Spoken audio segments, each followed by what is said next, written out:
Chapter 241. Immediately, a few people flew after him. The people from the other sects exchanged glances. The masked man in black had come out from the courtyards of their sections. Feeling that something was wrong, they immediately fled to their sect's residences. Dongfang Chang Ao and a few others caught up in the blink of an eye. Yu Qianqiu turned his hand and scattered a yellow light. Hundreds of astral breaching talismans flew towards the people chasing after him. The expressions of Dongfang Chang, Ao, and the others changed. They naturally knew what those talismans were. Although they couldn't hurt them, being hit by so many astral breaching talismans would definitely not feel good. "Hi!" Dongfang Chang, Ao shouted. A long sword suddenly appeared in his hand. Immediately, he slashed several times in the air. The sharp sword light collided with the astral breaching talismans. Boom! A deafening explosion sounded. After the people behind him caught up, they also slashed several times at the smoke caused by the explosions of the astral breaching talismans. Then, without stopping, they went straight through the smoke. Yu Qianqiu turned around and was shocked to see the people who went through the smoke. He didn't expect that the powerful astral breaching talismans could not stop them at all. In the blink of an eye, they had caught up again.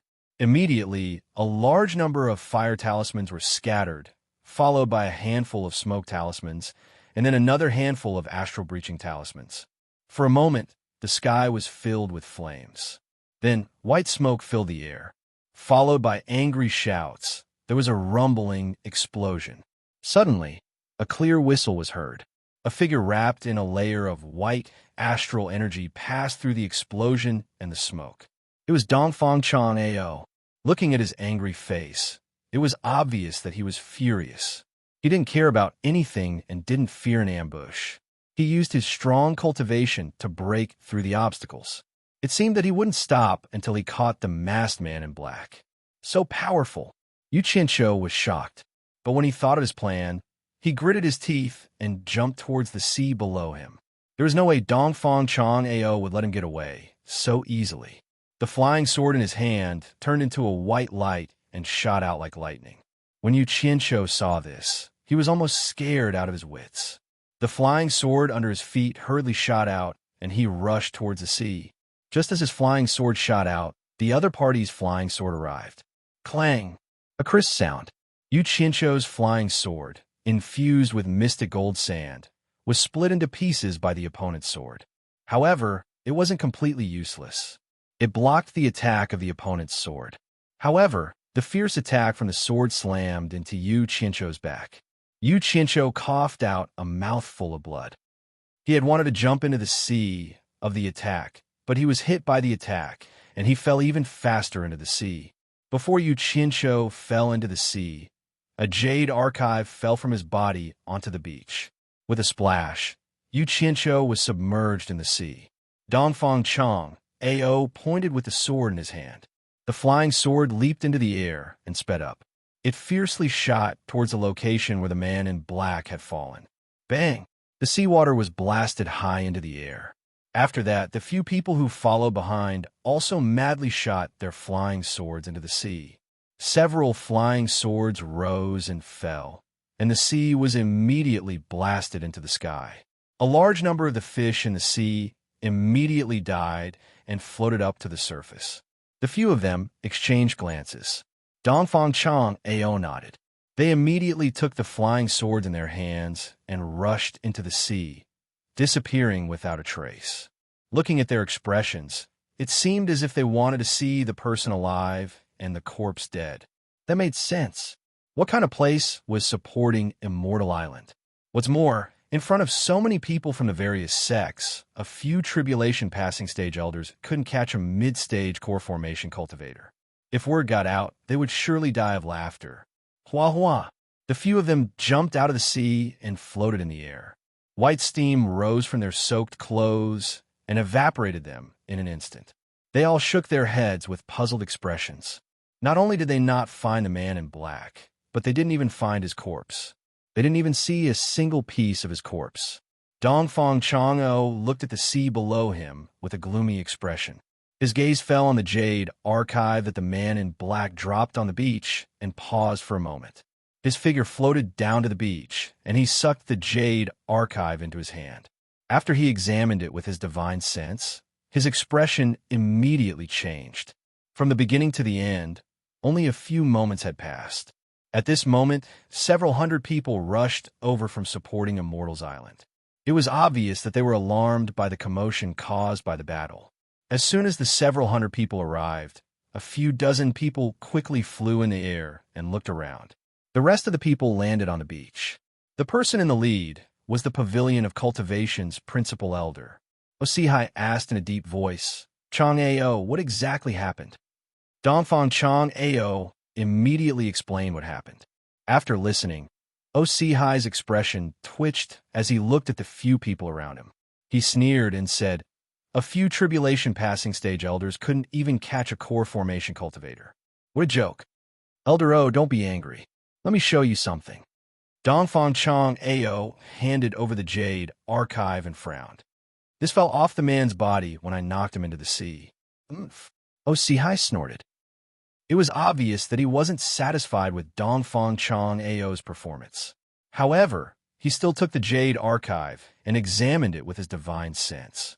After reading it, his expression also changed. He frowned and said, "Are you sure it fell off the man's body? I can't be wrong." Dongfang Chang Ao shook his head. The people of supporting Xian Island looked at each other in surprise. They didn't know what the two of them were talking about. Could it be that there was some secret in the Jade archive? While everyone was silent, a roar came from the residences of the various sects on the island. Everyone was shocked. Osihai shouted, "Leave a few people here to continue searching. The rest of you follow me." Immediately, except for the few people who stayed behind, everyone else flew away. The residences of the various sects were in an uproar.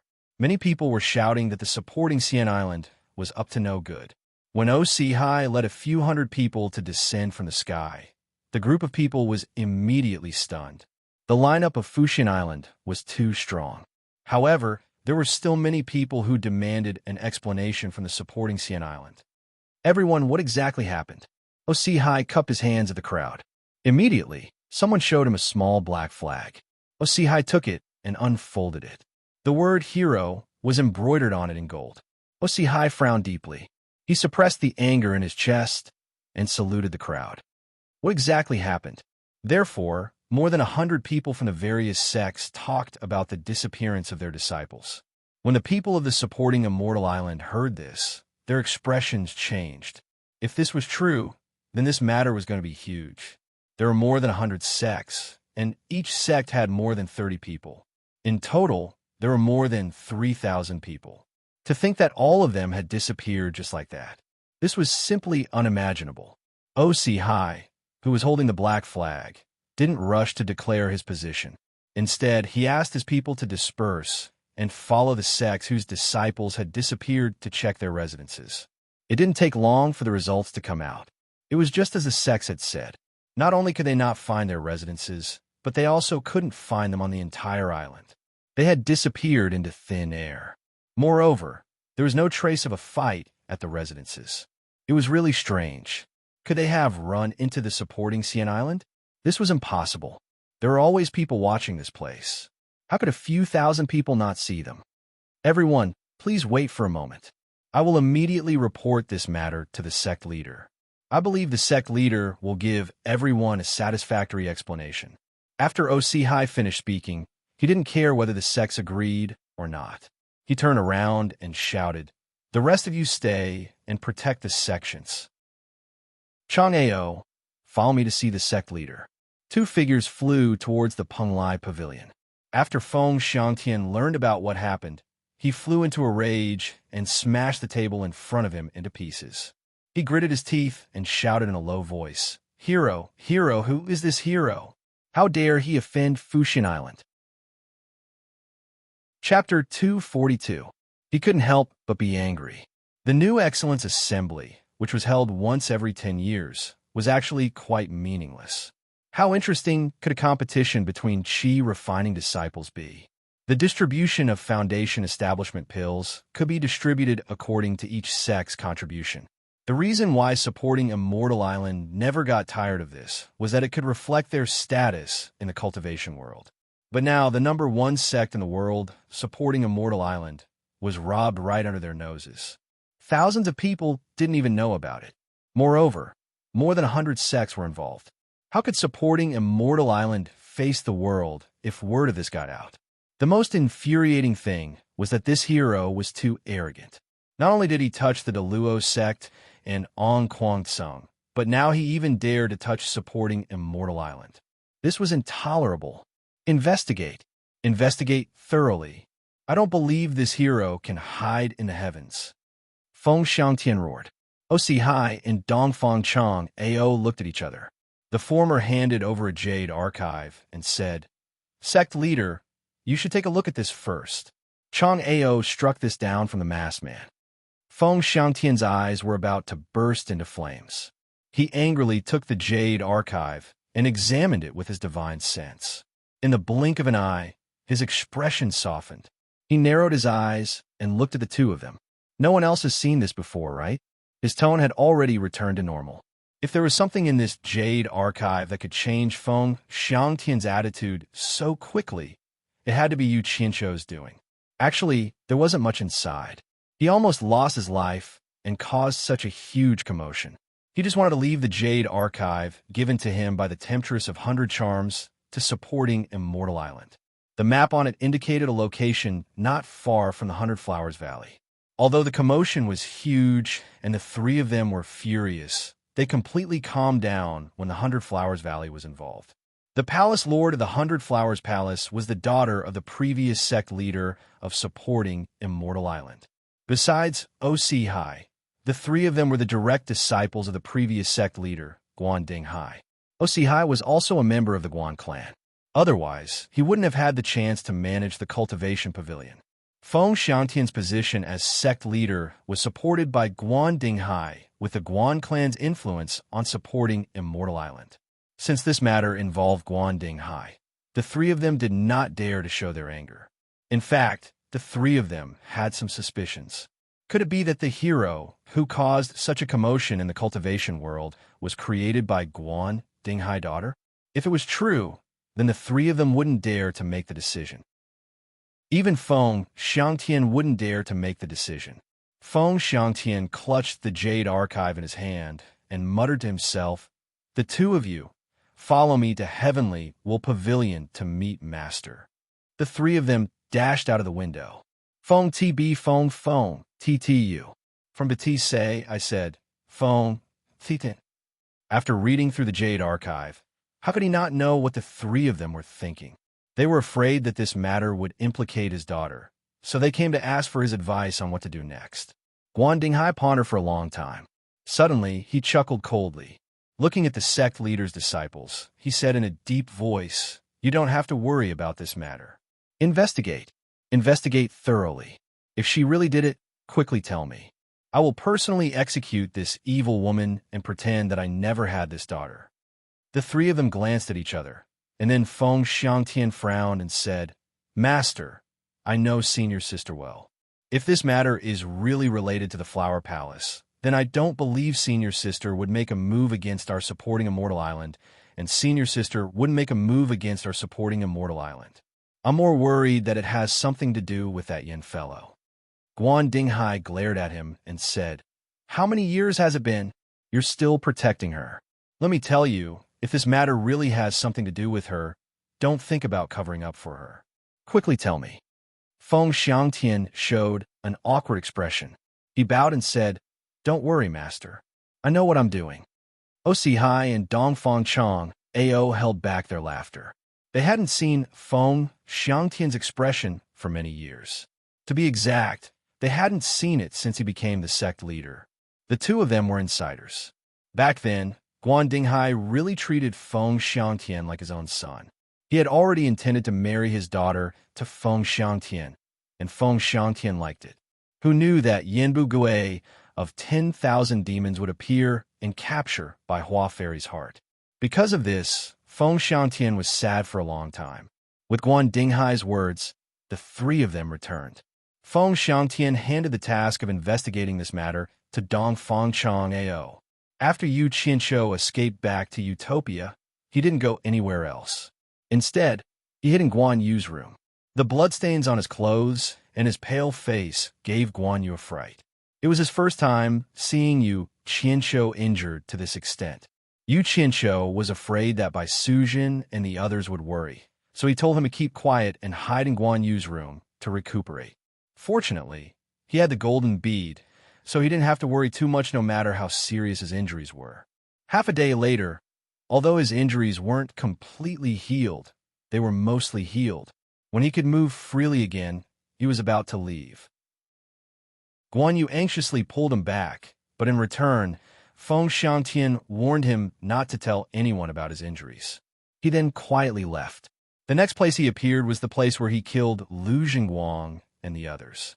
Now, whenever he arrived at a new place, he would use his blood essence to mark the next location so that it would be convenient for him to return again. After determining the direction, he quickly flew toward the location marked on the Jade archive given to him by the Temptress. He found a valley deep in the forest. After confirming that the entrance to the cave that was concealed by a formation was not far away, he didn't approach it. Instead, he quickly found a convenient place to observe and hid. He continued to recuperate as he observed. Naturally, there was a reason why he had risked his injuries to do something like this. First of all, the fake hero was very powerful. He probably wouldn't be able to defeat him if he fought him head-on. If he was really hiding here, he wouldn't do as the Temptress had said and compete to see who was more powerful. Since there was such a powerful opponent around, he might as well find an even more powerful opponent for them. Supporting Xian Island was the best choice. He believed that supporting Xian Island wouldn't let the matter rest after suffering such a huge loss. It would be best if he could get them to help him investigate the truth. It would be even better if he could use supporting Xian Island to destroy the fake hero.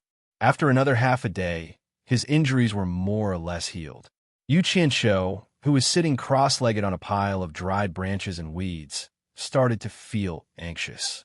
Why weren't the people from supporting Xian Island here yet? Could it be that they didn't notice the Jade archive he had left behind? With the cultivation of Dongfang Chang Ao and the others, it was impossible for them not to notice it. Or was there another reason? Just as he was getting a little impatient, dozens of figures descended from the sky into the valley. Yu Qianshou held his breath and focused. His eyes lit up when he saw them. The one leading them was Dongfang Chang Ao. He counted them carefully. Oh my, they actually sent out 50 tribulation-passing elders from the Pavilion of Cultivation at once. This was going to be interesting. Chapter 243. Yu Qianshou's face revealed a proud expression. The fact that the hero was able to sneak into supporting Xian Island and commit murder without anyone noticing clearly attracted the attention of supporting Xian Island. Otherwise, they wouldn't have sent 50 tribulation-passing elders at once. If it were any other sect investigating this matter, they would definitely do it in secret. However, look at this hero. He didn't need to be sneaky. 50 people were openly here. It was obvious that they were prepared for a fight. Otherwise, they wouldn't have sent so many old fellows. Dongfang Chang Ao nodded at the crowd. Dozens of people immediately flashed in all directions and looked around. Yu Qianshou quickly held his breath and hid among the weeds and withered trees like a hibernating animal. As expected, several divine senses swept past him. If it weren't for the mysterious effects of the golden pearl, he would have been discovered long ago. The group of people clearly didn't find anything suspicious. They gathered together again. Yu Qianshou focused on their every move. Dongfang Chang Ao strolled to the front of a mountain wall that was overgrown with vegetation. He exclaimed softly, "Elder Gongsun, you're an expert in formations. Come take a look. Are there any formations or mechanisms here?" He was at the place indicated on the Jade archive. If it weren't for the mark on the archive, he wouldn't have believed that there was something hidden here. He couldn't tell the difference between this place and the rest of the valley. The old man, who was called, walked over.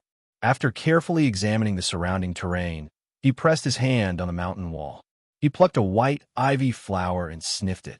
He frowned and asked, "Elder Dongfang, are you sure this is the place?" "Elder Gongsun, you mean?"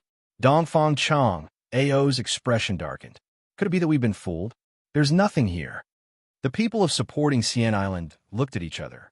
They had mobilized so many people to come here. Could it be that they had been fooled? Yu Qianqiu, who could vaguely hear their conversation, found it strange. Logically, it shouldn't be possible. There was no reason for the alluring beauty to give him a fake map. At this moment, one of the people in the group walked over with a sword in his hand and said, "Maybe there's something behind this mountain wall. Let me cut it open to take a look." "Wait." Elder Gongsun stared blankly at the mountain wall. He pushed his hand and said, "There is something strange about this mountain wall. Look." Everyone looked in the direction of his finger and saw a white flower swaying in the wind on the green vine. But it was very ordinary. There were a lot of green vines and flowers in the valley. Everyone looked for a while, but couldn't see anything.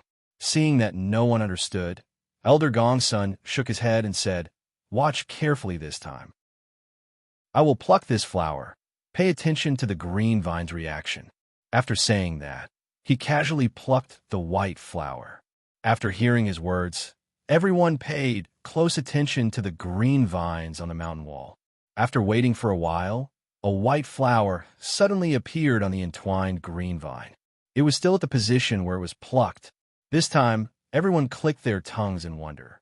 Someone exclaimed, "Could it be that this green vine is some sort of natural spiritual treasure? Could it be that the Jade archive is a treasure map?" "No, that's not right." Elder Gongsun shook his head as if remembering something. Donfang Chong Ao asked, "Elder Gongsun, what's not right?" Elder Gongsun regained his senses and sniffed the flower in his hand. He looked at the crowd and paused before saying, "It is rumored that in ancient times, there was a formation known as the North Pole Illusory Spirit Formation. The place where this formation was set up is extremely deceptive. It can absorb the spiritual energy of the heavens and earth and transform it into an illusion, merging with the surrounding scenery. No matter how high your cultivation base is, it will be difficult to discover the location of the formation. If I'm not wrong, someone must have laid down this formation.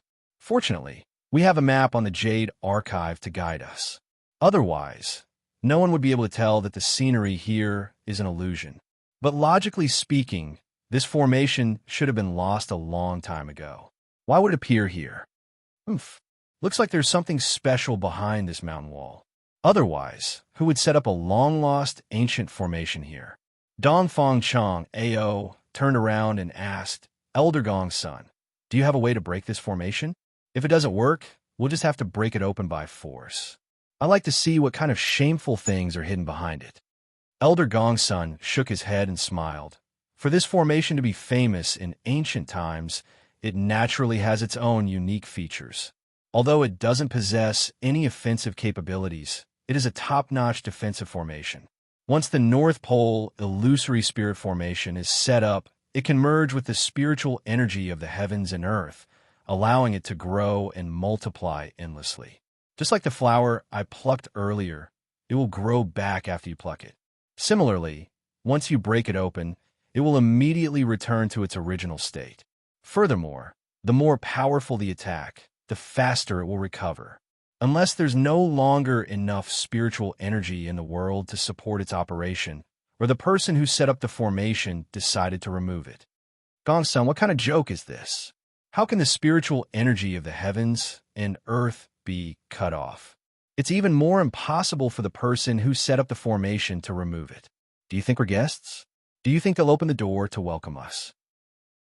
The person who said he wanted to break open the formation said angrily, "If this formation is so powerful, then wouldn't we have come here for nothing?"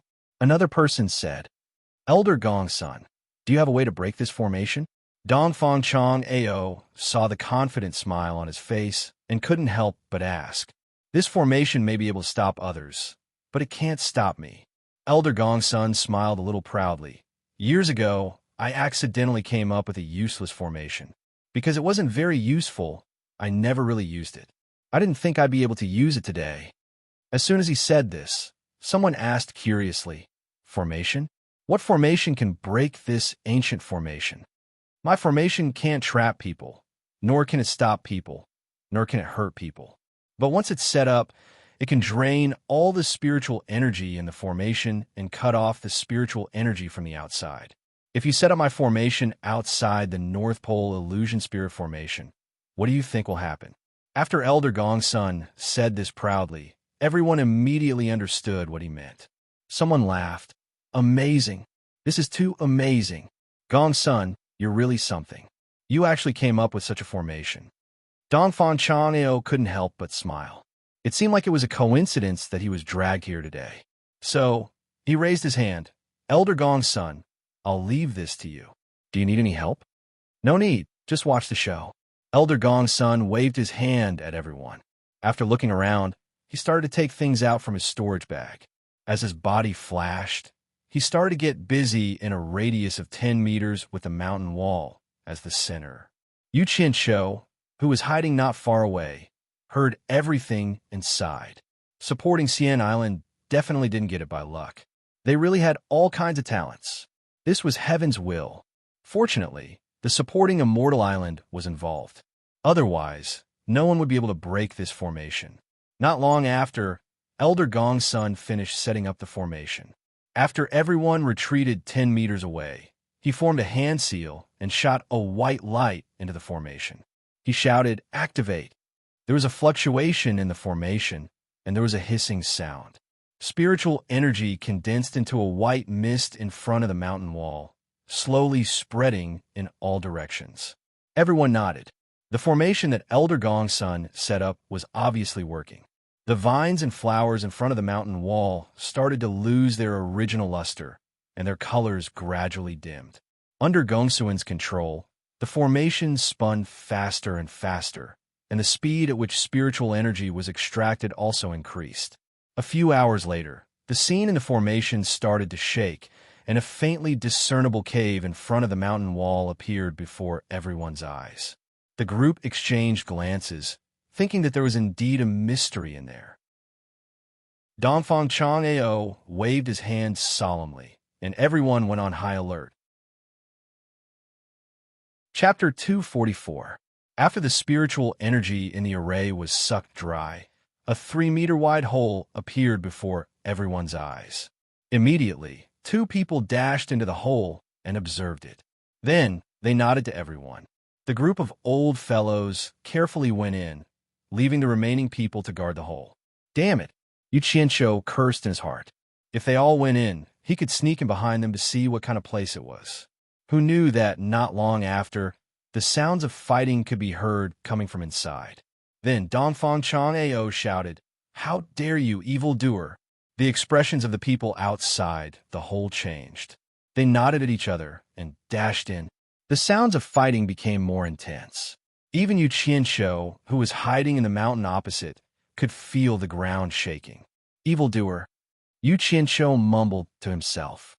He pulled down the black mask on his head, revealing only his eyes.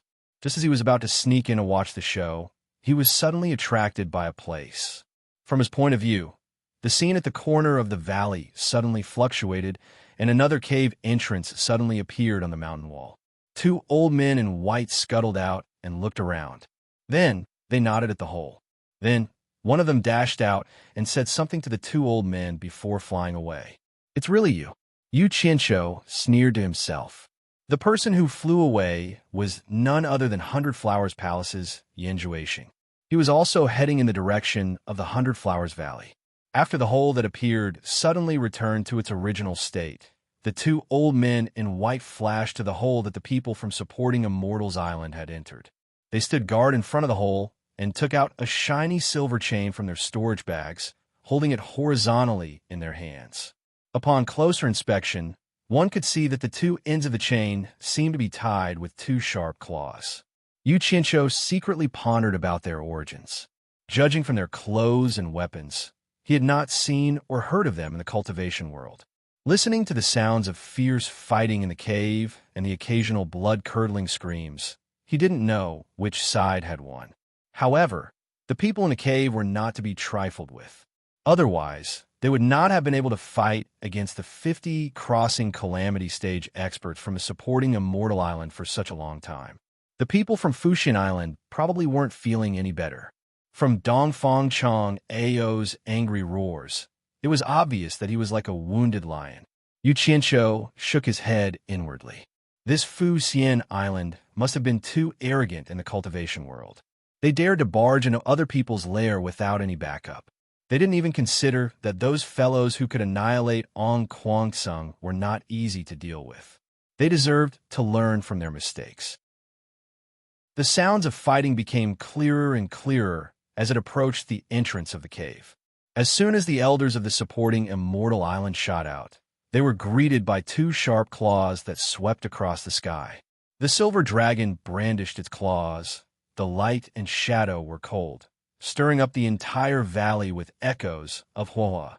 After a few violent sounds of metal clashing, the few people who were just about to rush out were forced back. It's over. Supporting Immortal Island had suffered a great loss this time. They closed the door to beat the dog and attack from both sides. Yu Qianqiu clearly saw that the few people who had just shot out of the cave were already injured. "Hi!" A shout came from the cave, and suddenly a dazzling golden light shot out from the cave entrance. Bang! With a loud sound, the cave entrance suddenly collapsed. Yu Qianqiu, who was hiding on the other side of the mountain, was speechless. "Oh my! What is this?" It actually caused half of the mountain to collapse.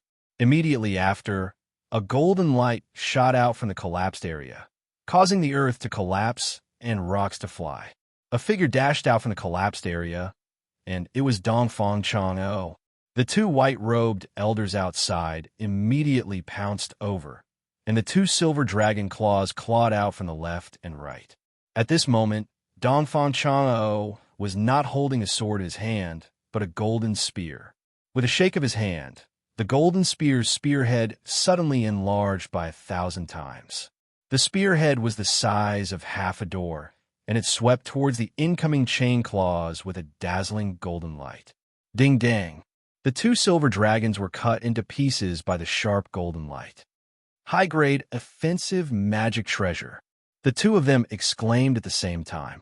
However, this was only the first spear, and Dongfang Chang'o's second spear swept over. "Go!" As one of them shouted, he quickly dodged.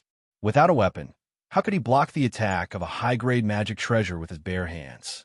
The other person's reaction seemed to be a little slower, and he was hit by the spear's golden light. Ah! Accompanied by a scream, the person was split into two and fell down. Dongfang Chang'o brandished his spear like a god of death. He stood in the air and glanced at the hole he opened. As soon as more than 10 of his fellow Sect members flew out, a silver chain claw flew out from the hole and grabbed towards the last person who flew out.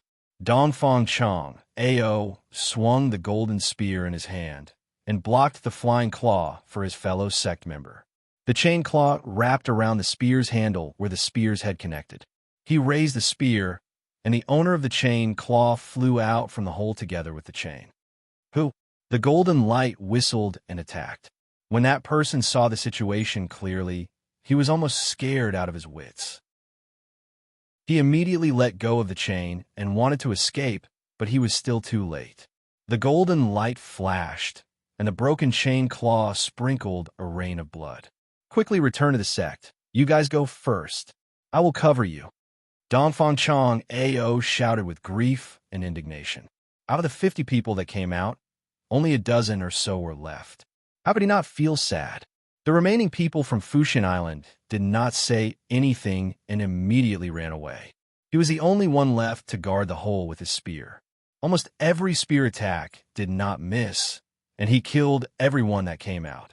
The eyes of the white-robed elder who survived the spear turned red, but he did not dare to underestimate the sharpness of the high-grade magic treasure. Good treasure! Good treasure! Yu Qianqiu's eyes lit up, and he stared at the golden spear in Dongfang Chang'o's hand.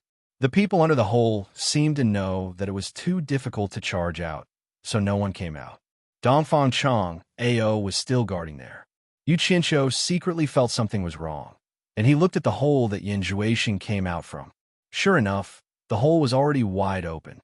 Swoosh, swoosh. Dozens of people in white flew out and immediately surrounded Dongfang Chang'o. The latter was shocked. He did not expect there to be a back door in this cave. He was not a rigid person, so he moved, and with a few spear attacks, he broke through the encirclement and flew away quickly. A group of people chased after him.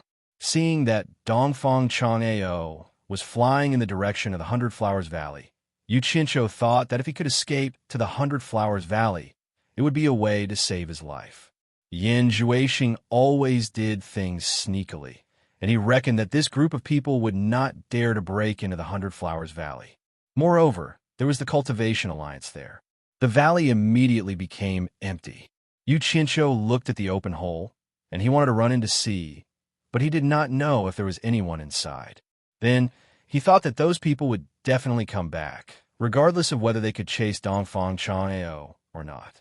So, he gave up the idea of taking the risk. He thought to himself, supporting Xian Island has lost more than 30 Tribulation Stage elders this time, and I don't know what will happen next. I'd better continue to watch the show. I just need to help at the critical moment. Yu Qinshu glanced at the corpses in the valley, and he suddenly froze on the spot. When he came to his senses, he rubbed his eyes and hurriedly jumped to the place where the battle took place. He saw that the people in white killed by Dongfang Chang'eo were all gone, and there were animal corpses on the ground. To be exact, they should be the corpses of white foxes. This immediately made him think of something. Chapter 245. Little Snow's 4 treasures belonged to the Fox clan, and Yin Juexing had auctioned them off. There had to be a connection between the two. Were the corpses of the Snow Fox clan in the extreme north? Yu Qinshu thought about it again and again, but he still pulled Bai Sujin out to verify it. Seeing the corpses of her clansmen on the ground, Bai Sujin's face flashed a trace of desolation. Yu Qinshu understood from her expression and didn't ask anymore. He casually flicked out a dozen fireballs and instantly turned the corpses of the Fox clan into ashes. After Yu Qinshu roughly explained what had happened, Bai Sujin didn't say anything else and hurriedly entered the cave. Yu Qinshu had no choice but to follow her in. After going deeper, he realized that this was a spirit stone mine that had been abandoned for many years. It was a pity that he didn't see a single living person. In a large mine, the corpses of the supporting Immortal Island and the Fox clan were all over the ground. Bai Sujin looked around and actually found a dying Fox clan member. Seeing Bai Sujin supporting the elder and using her demonic essence to save him, Yu Qinshu sighed and said, "We can't stay here for long. Let's go back first." When the 3 of them reappeared, they were already in the earliest bamboo house of Utopia. This was their earliest residence, and there was also House Sansi's tomb in the backyard. Therefore, this place had become one of the forbidden areas of Utopia. After helping her carry the Fox clan elder to a bamboo bed, Yu Qinshu couldn't bear to see her anxious look. He took out a rainbow-colored Rui pill and said, "Use this. I believe that as long as he's still breathing, he can be saved." Bai Sujin was stunned. She knew how precious the Rui pill was. After hesitating for a moment, she still took it and turned around to help the dying elder consume it. After doing what needed to be done, she could only leave it to fate. If even the Rui pill that could bring the dead back to life couldn't save him, then there was nothing she could do. Seeing her staring at the old man on the bamboo bed in a daze, Yu Qinshu walked to her side and comforted her. "Sister, don't worry. He'll be fine. Do you know him?" "He's my uncle." Bai Sujin stuttered. "Heir." Yu Qinshu was completely speechless. Thus, the 2 of them didn't do anything and just quietly guarded the bamboo house. However, the effects of the Rui pill refined from the Adumbra flower were truly excellent. A demon that was on the verge of death slowly regained consciousness in less than a day. When he opened his eyes, he saw Bai Sujin guarding the bedside with a concerned expression. He exclaimed in surprise, "Ling, aren't you dead?" Yu Qinshu knew that Ling was Bai Sujin's nickname in the past. "Uncle, it's me." Bai Sujin smiled sweetly. "Where's this?" The man looked around. When he saw Bai Sujin's attire, he exclaimed in surprise again, "Little Snow's 4 treasures. Why are they on you?" Bai Sujin shook her head and didn't answer. Instead, she frowned and asked, "Uncle, why aren't you staying in the clan? Why did you come to the Xia Empire?" It's all because your mother forced us to. The man laughed bitterly and touched the wound on his abdomen that was about to heal. He said blankly, "You saved me." "Not me. He saved you." Bai Sujin pointed at Yu Qianqiu and said. The man sized up Yu Qianqiu and struggled to get up to thank him. Yu Qianqiu hurriedly pressed him down and said with a smile, "It's nothing. There's no need to be so polite. Just focus on recovering." "He's your man?" The man was puzzled. Bai Sujin and Yu Qianqiu looked at each other. Bai Sujin smiled non-committally, then frowned and said, "Uncle, you said my mother forced you. What's going on?" The man shook his head with a bitter smile and told them what had happened. It turned out that Bai Sujin's mother, Xue Qingmei, had been forced to step down from the position of clan leader for the sake of her daughter. She had never been reconciled to it. And just 100 years ago, she, who had been accumulating power, had taken back the position of clan leader from the hands of a man. She had then gone on a killing spree within the clan, forcing the male clan leader who had ascended to the position from her hands to lead his people and flee. In the end, they fled to the Huaxia Empire. His name was Xue Qingkong. He was also one of the patriarch's subordinates. Naturally, he also fled to the Huaxia Empire. Yu Qianqiu looked at Bai Sujin in shock after hearing about the female patriarch's ruthless methods. He thought to himself, "Your mother is not as gentle as you say." But thinking about it, a mother might show a positive side to her daughter, but how many daughters would say bad things about their mother? "Senior, how did you get together with Yin Zhuixing of the 100 Flowers Palace? Why did he auction the 4 treasures?" Yu Qianqiu asked. "When we came, Yin Zhuixing wasn't even born yet. If there's one, it's with his father, Yanbu Gui." Xue Qingkong smiled bitterly and began to tell them what happened after that. The male patriarch of the Fox tribe had originally brought 600 to 700 people with him to escape. But who knew that Bai Sujin's mother was so cruel and merciless?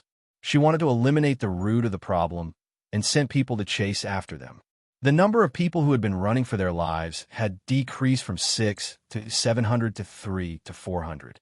Only when they had escaped into the territory of another empire did the Fox clan, who had been chasing after them, receive an attack from the local cultivators, allowing the remaining people to survive. But they didn't dare to stay in that empire, so they secretly sneaked into the Huaxia Empire.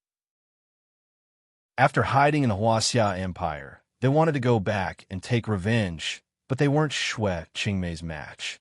They wanted to expand their forces there, but the human cultivators were very against the Yao race. If they weren't careful, they might bring disaster upon themselves. Just when everyone was feeling disheartened, Yanbu Gui, who had married by Hua Fairy, appeared. It turned out that Yanbu Gui had accidentally obtained a demon-revealing mirror made by a divine craftsman. When he met them, he found out that they were actually a group of fox demons. Unlike the others, Yanbu Gui didn't reject the Yao race. He even befriended them and helped them as much as he could. When Yanbu Gui found out about their origins, as well as that they knew the long-lost primordial spirit stripping technique, he immediately came up with a perfect revenge plan for them. That was to control the human cultivators and gather enough power to return to the extreme north for revenge. Hearing Xue Qingkong's explanation, Yu Qianqiu doubtfully asked, "Is Yanbu Gui really that kind?" "That's right. Back then, we were blinded by our hatred. By the time we realized it, it was already too late." Xue Qingkong sighed. After realizing that he was using us, we immediately wanted to turn against him, but we didn't know that he had already poisoned us with the 10,000 demons bone adhering poison. Once it was activated, we felt like we were better off dead than alive. From then on, we had to take the antidote once a month. If anyone dared to disobey his orders, the patriarch died from this poison. The scene of his death was too horrible to even look at. All his bones were melted away by the poison, leaving him lying on the ground like a pile of mud. We watched as he slowly died of exhaustion. The two of them looked at each other. They knew that the patriarch he was talking about was the male patriarch who had led them to this place. They didn't expect that he was already dead. Seeing that he still looked fearful, Bai Sujin frowned and said, "Uncle, you don't have to worry. I gave you the Rui pill refined from the Udumbra flower to heal your wounds. The poison in your body should be neutralized by now. The Adumbra flower? Shui Qingkong cried out in surprise. She immediately circulated her energy to check her body. Sure enough, the poison in her bones was gone. She smiled in pleasant surprise. Bai Sujin turned to Yu Qianqiu and asked, "The pill recipe Jade archive seems to contain the antidote that can completely neutralize the bone-adhering poison, right?" "That's right. However, we're still missing a spiritual herb as the main ingredient. However, the Jade archive says that it should grow in the demon domain." Yu Qianqiu knew that she wanted to help her clansmen neutralize the bone-adhering poison. However, the Adumbra flower was too precious. It would be a waste to use it just to neutralize the poison. Not to mention, not all of those people were her uncle. He rubbed his nose and smiled. "Sister, don't worry. Leave the matter of neutralizing the poison in your clansmen to me. I'll make a trip to the demon domain someday and ask the ghost general to help me look for it." Bai Sujin nodded. Words of gratitude were no longer necessary between the two of them. However, Yu Qianqiu suddenly thought of something frightening. He couldn't help but frown. "Senior Shui, you mean to say that 100 years ago, you started using the great art of extracting primordial spirit on Yanbu Gui? Doesn't that mean that he has been secretly accumulating his strength for 100 years? Chapter 246. Shui Qingkong was still immersed in the excitement of getting rid of the poison and didn't hear what he said. Bai Sujin pulled him and repeated Yu Qianqiu's words. Shui Qingkong nodded gratefully and said, "It's been 150 years, and I've recruited a lot of people. I'm afraid there are more than 10,000 of them now. The weakest is at the nascent soul stage, and there are more than 200 who are at the tribulation stage. Yin Bugui's strength shouldn't be weak." "What do you mean by shouldn't be weak?" Yu Qianqiu exclaimed and couldn't help but roll his eyes at him. "Yin Bugui's strength is almost on par with Fuxin Island, and you call that not weak? If I have such strength, I can do whatever I want in the cultivation world. Why does he have so many tribulation stage cultivators?" Yu Qianqiu asked. "How many of them are at the final stage of the tribulation stage? We secretly helped him catch them, and after we caught them, we removed the control of their Yuan Shun. Most of them are rogue cultivators. Some of them were at the final stage of the nascent soul stage when they were caught, but after so many years of cultivation, they have also reached the tribulation stage. There are 4 of them at the final stage of the tribulation stage," Shui Qingkong explained. "Are you included in the 200 tribulation stage cultivators?" "Yes, we are more than half of them, and 4 of them are also our people."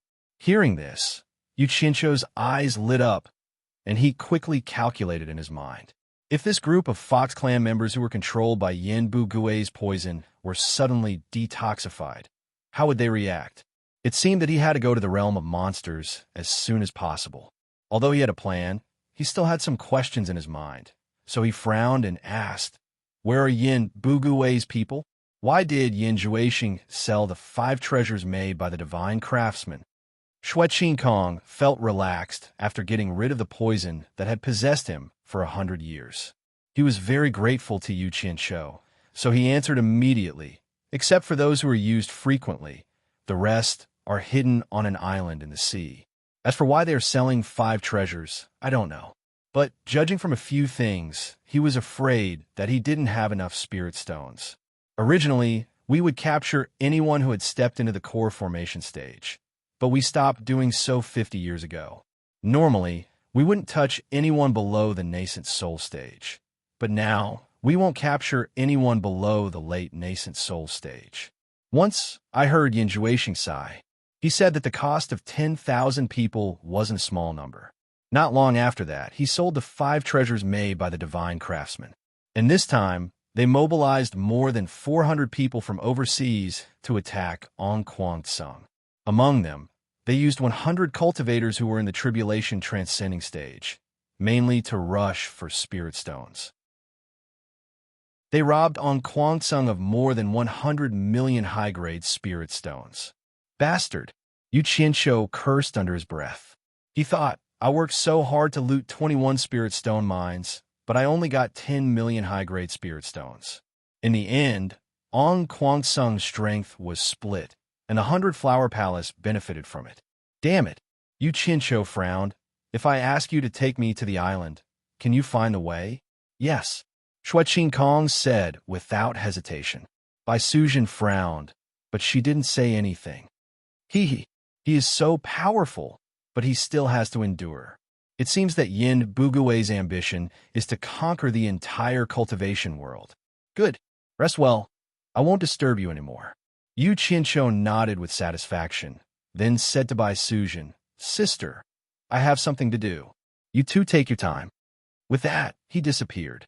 Shuai Kong was taken aback and exclaimed, Ling, he is also at the last phase of the tribulation passing stage? Bai Suzhen's frown didn't loosen. Instead, she asked, Uncle, if I wanted your natal primordial spirit, would you agree? What do you mean? Shuai Kong was shocked. Bai Suzhen's figure flickered like a phantom, and her fingers formed into a claw as she grabbed onto his head. A white light wrapped around his head, and when she retracted her hand, a small person that looked like Shuai Kong, who was only a few inches tall, was caught. Bai Suzhen put the natal Yuan Shun into a spirit stone and put it in her storage pouch. She looked at Shuai Kong, who was crying on the bed, and sighed, Uncle, don't blame me, since he said that he must have planned to go overseas. I can stop him, but I won't. Uncle, do you know, his place in my heart is no lighter than my mother's. He is the most important person in my life. I will not allow anyone to bring danger to him. Don't worry, Uncle. When I think he is safe, I will return your natal Yuan Shun to you.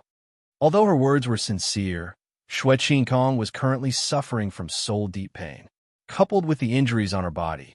How could she hear what she was saying? Yu Qianqiu didn't go anywhere else, but went to the ethereal palace to find Chu Ping. When the attack on Ong Kwangsung was mentioned, he remembered that he promised Chu Ping to bring her master here.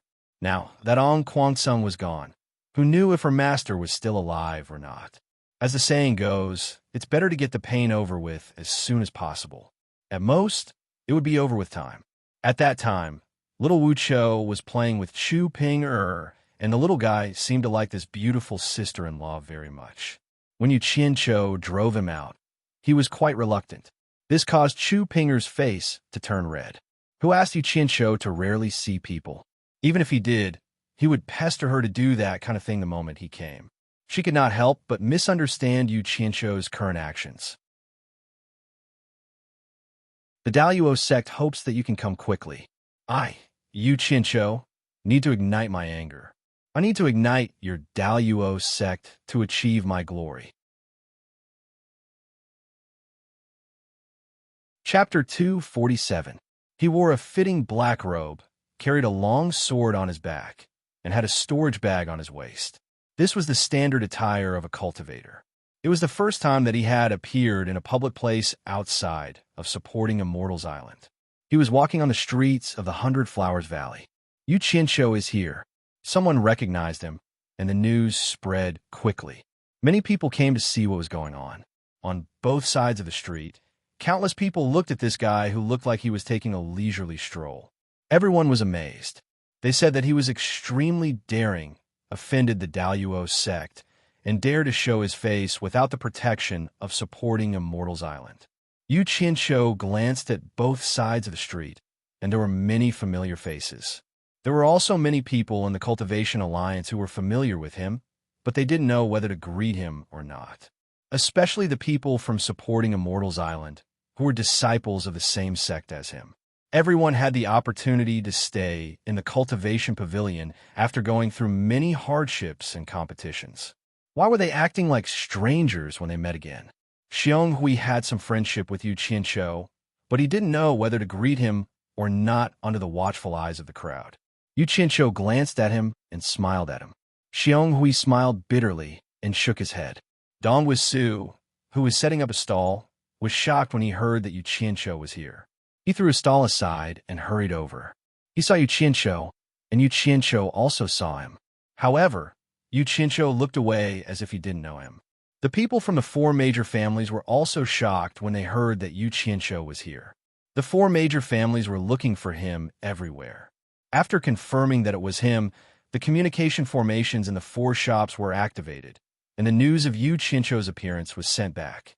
"Wah, brother you finally showed up." Qiu Yuan laughed as he walked over from the other end of the street. As he walked, he pointed at a group of people behind him and said, "Old brother, I'm here to welcome you with my fellows from the Devil Dao."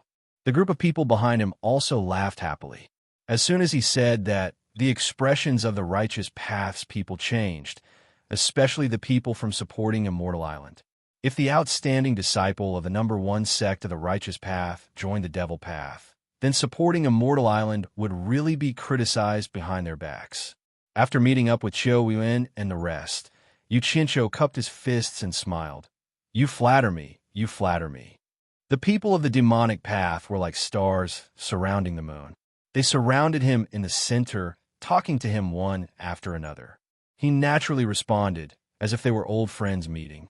"Brother you," someone shouted from afar. Everyone looked over and saw a few people following behind Yin Juexing, walking over quickly. Yu Qianqiu walked out of the crowd and cupped his fist from afar. "Brother Yin, long time no see." The two of them walked over and hugged each other passionately, as if their relationship was very close. The performance here was not over yet, for people came out from the side of the street and bowed to Yu Qianqiu together by clan, Jing clan, Tan clan, and Wu clan, under the orders of the clan heads, respectfully invite Mr. Yu to visit the four major clans. Saying that, the four of them took out their invitations. Yu Qianqiu understood the meaning of the four major clans. They knew that he was here and were afraid that something bad would happen to him. So, they purposely came to suppress him in front of everyone. He smiled and received the invitations. He cupped his fists and said, "Send my regards to the four clan heads. I will definitely visit them in the future." The four of them acknowledged and left. The people in the surroundings couldn't stop clicking their tongues. This Yu Qianqiu might have been expelled from supporting Immortal Island, but he was still doing very well. The supporting Immortal Island's disciples in the crowd had an indescribable feeling. Some of them had already left quietly to report what happened here to Quan Deming. Qiu Yan twirled his beard and smiled. This brat's connections were quite wide. He even managed to hook up with the clan heads of the four major clans. If he could pull this brat into the 10,000 demons, it would only be beneficial for the 10,000 demons. Not only him, but the various demonic sects, and Yin Juexing also had the same thought. "Hee, brother you didn't give me face when I invited you for a drink last time. This time, don't reject me again." Qiu Yuan chuckled. He was referring to the time when Yu Qianqiu hadn't been expelled from supporting Immortal Island. At that time, he was concerned about the feud between the righteous and demonic sects, so he didn't force Yu Qianqiu. Naturally, he didn't have to worry about that this time. "I'll do as you say." Yu Qianqiu cupped his fists and said. The people in the surroundings were pondering. They reckoned that it was only a matter of time before Yu Qianqiu joined the demonic sections. "Senior Qiu, that's not right."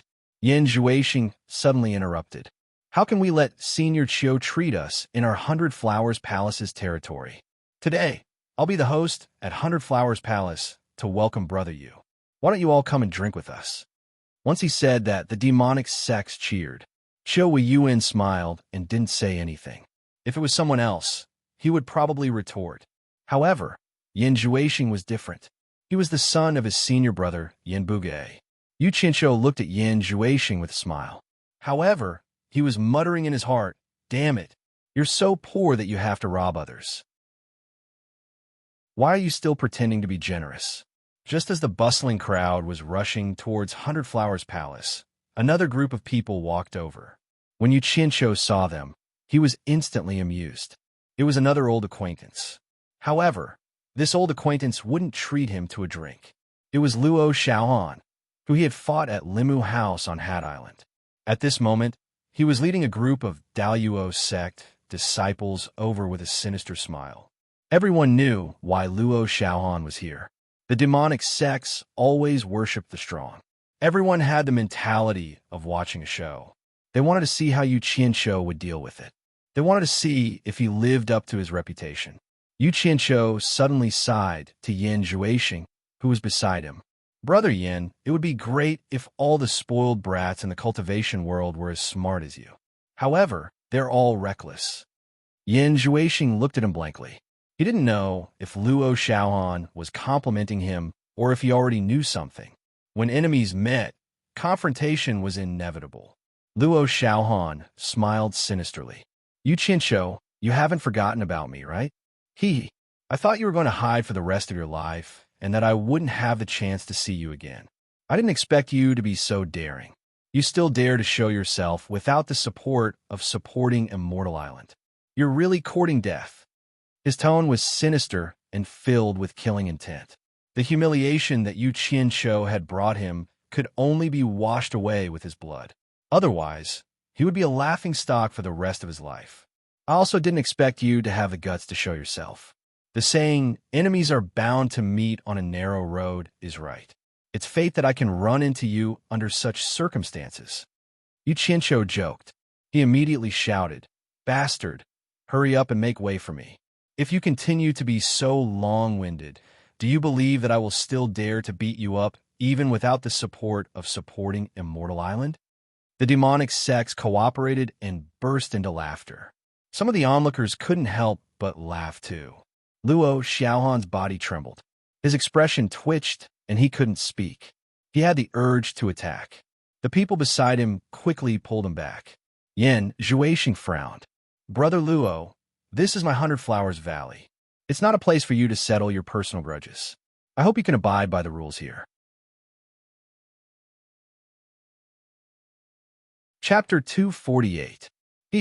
Yin, do you think your 100 Flowers Valley's rules can interfere with my Daluo sect? Luo Xiaohan was so angry that his eyes were red. Qiu Yuan's face darkened when he heard the words Yin. Yin Zhuixing's eyes flashed coldly as he said in a low voice, What do you want then? Young palace master, don't stoop to his level. A clear voice was heard. Everyone looked over and saw that it was Daluo sect's principal elder in the Cultivation Alliance, Zhu Xianxian. Yin Zhuixing cupped his hands and greeted Elder Zhu. Luo Xiaohan held his breath and greeted Martial Uncle Zhu. When Zhu Xianxian and Qiu Yuan met, they both snorted and turned their heads away, too lazy to look at each other. This was the customary greeting between the righteous and demonic sections. Zhu Xianxian glanced at Yu Qinsho before turning back to Luo Xiaohan, frowning. The 100 Flowers Palace is the owner of this place. Why are you causing trouble here? Don't you know the basic rules? Can't you talk after you leave the 100 Flowers Valley? Everyone understood what he meant. Yu Qinsho couldn't hide in the 100 Flowers Valley for the rest of his life. If he wanted revenge, he could do whatever he wanted once he left the 100 Flowers Valley. Luo Xiaohan's anger subsided. He cupped his hands and said, Martial Uncle, you're right. He turned to Yu Qinsho and snorted, What's the point of arguing? Leave the 100 Flowers Valley now, if you're so capable. I forgot that Yu Qinsho, are used to being coward. I think you first hid in Kwang Tsung, then you went to Fushin Island. Are you going to hide in the 100 Flowers Valley again? Or are you going to join some demonic sect? Yu Qinsho sneered. Trying to provoke me to leave the 100 Flowers Valley for revenge? Aren't you afraid of getting beaten up? Are you getting bolder because you have the support of your seniors? Chi, do you really think that sneak attacks are a skill? Luo Xiaohan sneered. Do I need to use my seniors to deal with you? Come out and try if you have the guts.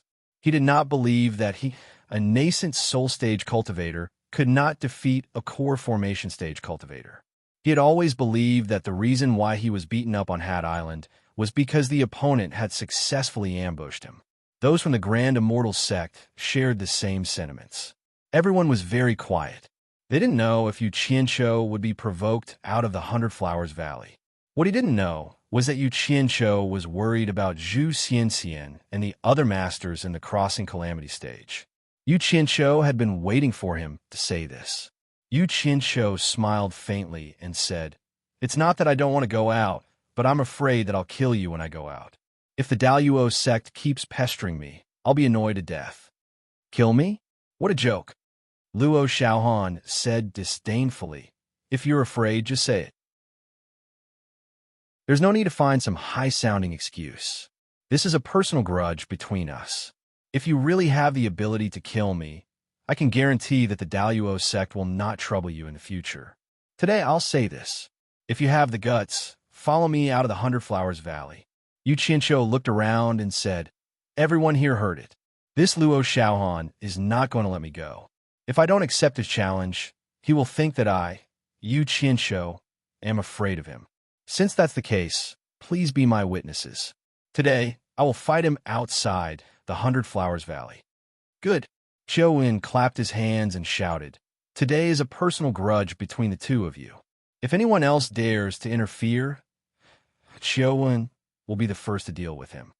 He had never seen Yu Qianzhou's capabilities. Today was a rare opportunity. Moreover, Luo Xiaohan himself had said so. It would be a waste not to do him a favor. Yes, if anyone dares to interfere, we won't let him go. The demonic cultivators joined in. They wanted to see what the famous Yu Qianzhou was capable of. Yan Zhuixing's eyes were filled with suspicion. Why did Yu Qianzhou look like he had dug a pit for Luo Xiaohan to jump into? Zhu Xianxian also frowned. If that's the case, then let's go. I've been longing for this day for a long time. Luo Xiaohan smiled ferociously. What's the rush? You don't have to rush to reincarnate. I have some words of advice for you. Yu Qianzhou stared at him and shook his head. He said with infinite melancholy, I, Yu Qianzhou, have never tasted defeat since my debut. Sigh. Using my all-seeing mystic art to fight you is really making a mountain out of a molehill. How about this? I don't want to take advantage of you, so I'll leave you with these words. Since you said that you don't need the help of the elders, then I'll allow the seniors and juniors of the same generation to help you. I don't have any objections. When the crowd heard him say things like never tasted defeat and all-seeing mystic art, they immediately booed. They all thought to themselves, so this Yu Qianzhou is a braggart. When they heard the latter part of his words, they immediately felt that this guy was crazy. It was already good enough for a core formation cultivator to defeat a nascent soul cultivator, but he actually wanted them to find helpers. Wasn't this courting death? Qiu Yuan and Yan Zhuixing looked at each other. This guy must have a screw loose. It took them so much effort to nail down his words and prevent the others from Daluo's sect from interfering, but now it was ruined by his own words. Zhu Xianxian was also stunned. He thought he had heard wrong. What they didn't know was that Yu Qianzhou, who was in the middle of the situation, was thinking even more. He didn't care about the outcome of this battle. He knew that regardless of whether he won or lost, Daluo's sect would let him off in the open, but they wouldn't let him off in the dark. After all, he didn't have a backer like supporting Immortal Island anymore. Since that was the case, he would rely on his own strength. Those who were kind would be bullied by others. Usually, the more famous a person was, the less people would dare to provoke them, and the less people would dare to bully them. How can a Luo Xiaohan ignite my infamy? Yu Qianzhou ignored the various expressions of the crowd and glanced at the Daluo sect disciples. Arrogant. Luo Xiaohan sneered. Cut the crap. Come out if you have the guts. With that, he took the lead and walked out of the city gate of the Hundred Flowers Valley. Yu Qianzhou smiled faintly and followed. Buzz. The entire Hundred Flowers Valley was in an uproar. Yu Qianzhou was really going to fight to the death with the son of the Daluo sect's sect master. In an instant, the crowd surged forward and rushed to the city gate, looking for a good spot to watch the battle. Before long, all the streets of the Hundred Flowers Valley became empty. Many of the stalls in the market had been taken away, and those that were confiscated had left their stalls. No one was in a mood to do business now. When almost all the people had left the Hundred Flowers Valley, Yan Zhuixing and the people from the Devil's Sect followed the leisurely Yu Qianzhou to the city gate. After exiting the Hundred Flowers Valley, they saw so many people in the originally secluded forest. It was a little abrupt. Luo Xiaohan was waiting in a relatively flat area. The crowd was centered around him. The forest was full of grass and trees, so it was not practical to walk there. The sword on Yu Qianzhou's back popped out and carried him. After landing in front of Luo Xiaohan, he sheathed his sword and looked around. The shopkeepers of the 4 major families were also here. Dong Wisu and his wife also came with a child. Even Fuxian Island's Quan Deming came with a group of people. Just at this moment, Yin Zixia also arrived with an elder with an extraordinary bearing. Yin Zixia still acted as though she did not know him. She did not know who that elder was, but when he landed beside Yin Juexing and Qiu Wen, both of them were extremely respectful towards him. Could it be that this person was Yin Buguwei? With a clang, Luo Xiaoan rose into the sky with his mid-nascent soul cultivation. He stared down below and sneered, his expression full of contempt. Yu Qianzhou's gaze was fixed on Hong Qi, who was beside Dong Wusu. He then raised his head and looked at the sneering guy in the sky. The sword was unsheathed and carried him to the same height. Luo Xiaoan was amused when he saw him riding on the sword empty-handed. He thought, "You're courting death. How dare you come up empty-handed?" Only the people from Fuxian Island knew that it wasn't the case. Yu Qianzhou could not control a flying sword. As expected, when a pile of flying swords flew out of Yu Qianzhou's storage pouch and filled the sky with an imposing aura, they formed an umbrella behind him. Luo Xiaohan's expression froze, and he couldn't smile anymore. Most of the people around were shocked. It was the first time they saw someone controlling so many flying swords at the same time. No wonder he was so arrogant. They didn't know how powerful they were. Zhu Xianxian frowned and began to secretly transmit his voice to the Daluo sect disciples beside him. Yu Qianzhou said with an expressionless face, "Shall we start now?" It was the first time Luo Xiaohan saw someone who could control so many flying swords. To be honest, he was shocked. After calming himself down, he sneered, "It's just a facade." As he spoke, the flying sword in his hand suddenly shot toward his opponent. Whether it's a facade or not, you'll know once you try. Yu Qianzhou didn't mind his sudden attack at all. He quietly stood on his sword and flicked his finger. 10 flying swords flashed out of the sword umbrella behind him and quickly went to meet the flying swords that were shooting at him. Chapter 249. Clang, clang. With a flash of cold light, the 10 flying swords Yu Qianzhou had released immediately entangled the opponent's flying sword in the air, producing a series of ear-piercing sounds. However, the difference in cultivation between the two was too great. Luo Xiaoan formed a seal with his fingers, and the flying sword spun in the air, bouncing off the entangled flying sword. With a whoosh, it once again shot toward the opponent. "Go combine." With a flick of his fingers, another 10 flying swords flew out from the sword umbrella on Yu Qianzhou's back. He brought his palms together again, and the 10 flying swords merged into one, fiercely colliding with the oncoming sword. Clang! The oncoming sword's momentum was halted. Taking advantage of this opportunity, Yu Qianzhou once again joined his palms together and shouted, "Combine!" The 10 flying swords that had been bounced off earlier merged back into one, quickly striking the middle section of the opponent's flying sword. Bang! However, the opponent's sword only sank a little, not flying off. "You're overestimating yourself," Luo Xiaohan sneered. His fingers formed a seal, and the flying sword bounced into the air, whistling through the air as it slashed at one of the combined swords. Bang! Yu Qianzhou's mind shook, and the combined sword was immediately scattered. Before he could even stabilize his mind, the opponent's flying sword struck another combined sword. With a loud bang, Yu Qianzhou's body swayed, and he almost fell off his sword. Who was stronger and who was weaker could be seen in just a few moves. Some from the Luo sect began to cheer, while many from the demonic path shook their heads and sighed. Next to Dong Wusu and his wife, Hong Qi clenched his small fists. Despite his young age, he knew that his master had suffered a loss. This won't do. The difference in cultivation between the two sides is too great. Yu Qianzhou was secretly startled, but he forced himself to calm down and called back the 20 scattered flying swords. He spread his arms and waved them, shouting, "Go!" More than 90 flying swords whistled through the air in a cone shape. Luo Xiaohan snorted coldly as he quickly summoned his sword back into his hand. His eyes were fixed on the flying swords that were flying towards him as he shouted, "Daluo, sky-shattering style." Gripping the hilt of the flying sword with both hands, he immediately transformed it into an illusory, giant sword. Raising it high in the air, he fiercely slashed it down. With a loud bang, the cone formed by the 98 flying swords was immediately scattered, one after another falling from the sky to the ground. Yu Qianqiu staggered on the flying sword.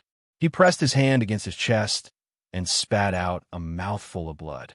The 98 flying swords, which were connected to his mind, sent back a powerful tremor at the same time, injuring him on the spot. Luo Xiaohan looked at the 90-odd flying swords on the ground and exclaimed softly, "They're all superior-grade flying swords."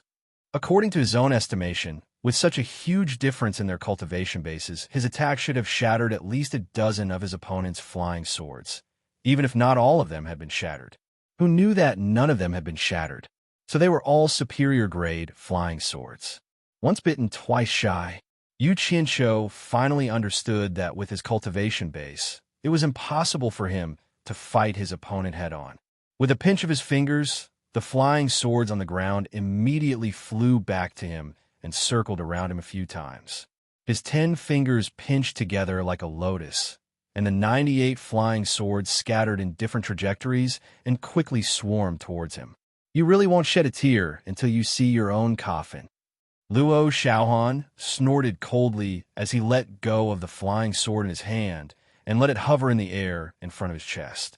He quickly made a complicated pinch of his fingers and pointed at the tail of the sword. He hurriedly shouted, "Daluo sky-shattering style." The body of the sword trembled and rotated rapidly, transforming into countless sword shadows. He pushed them out with one palm.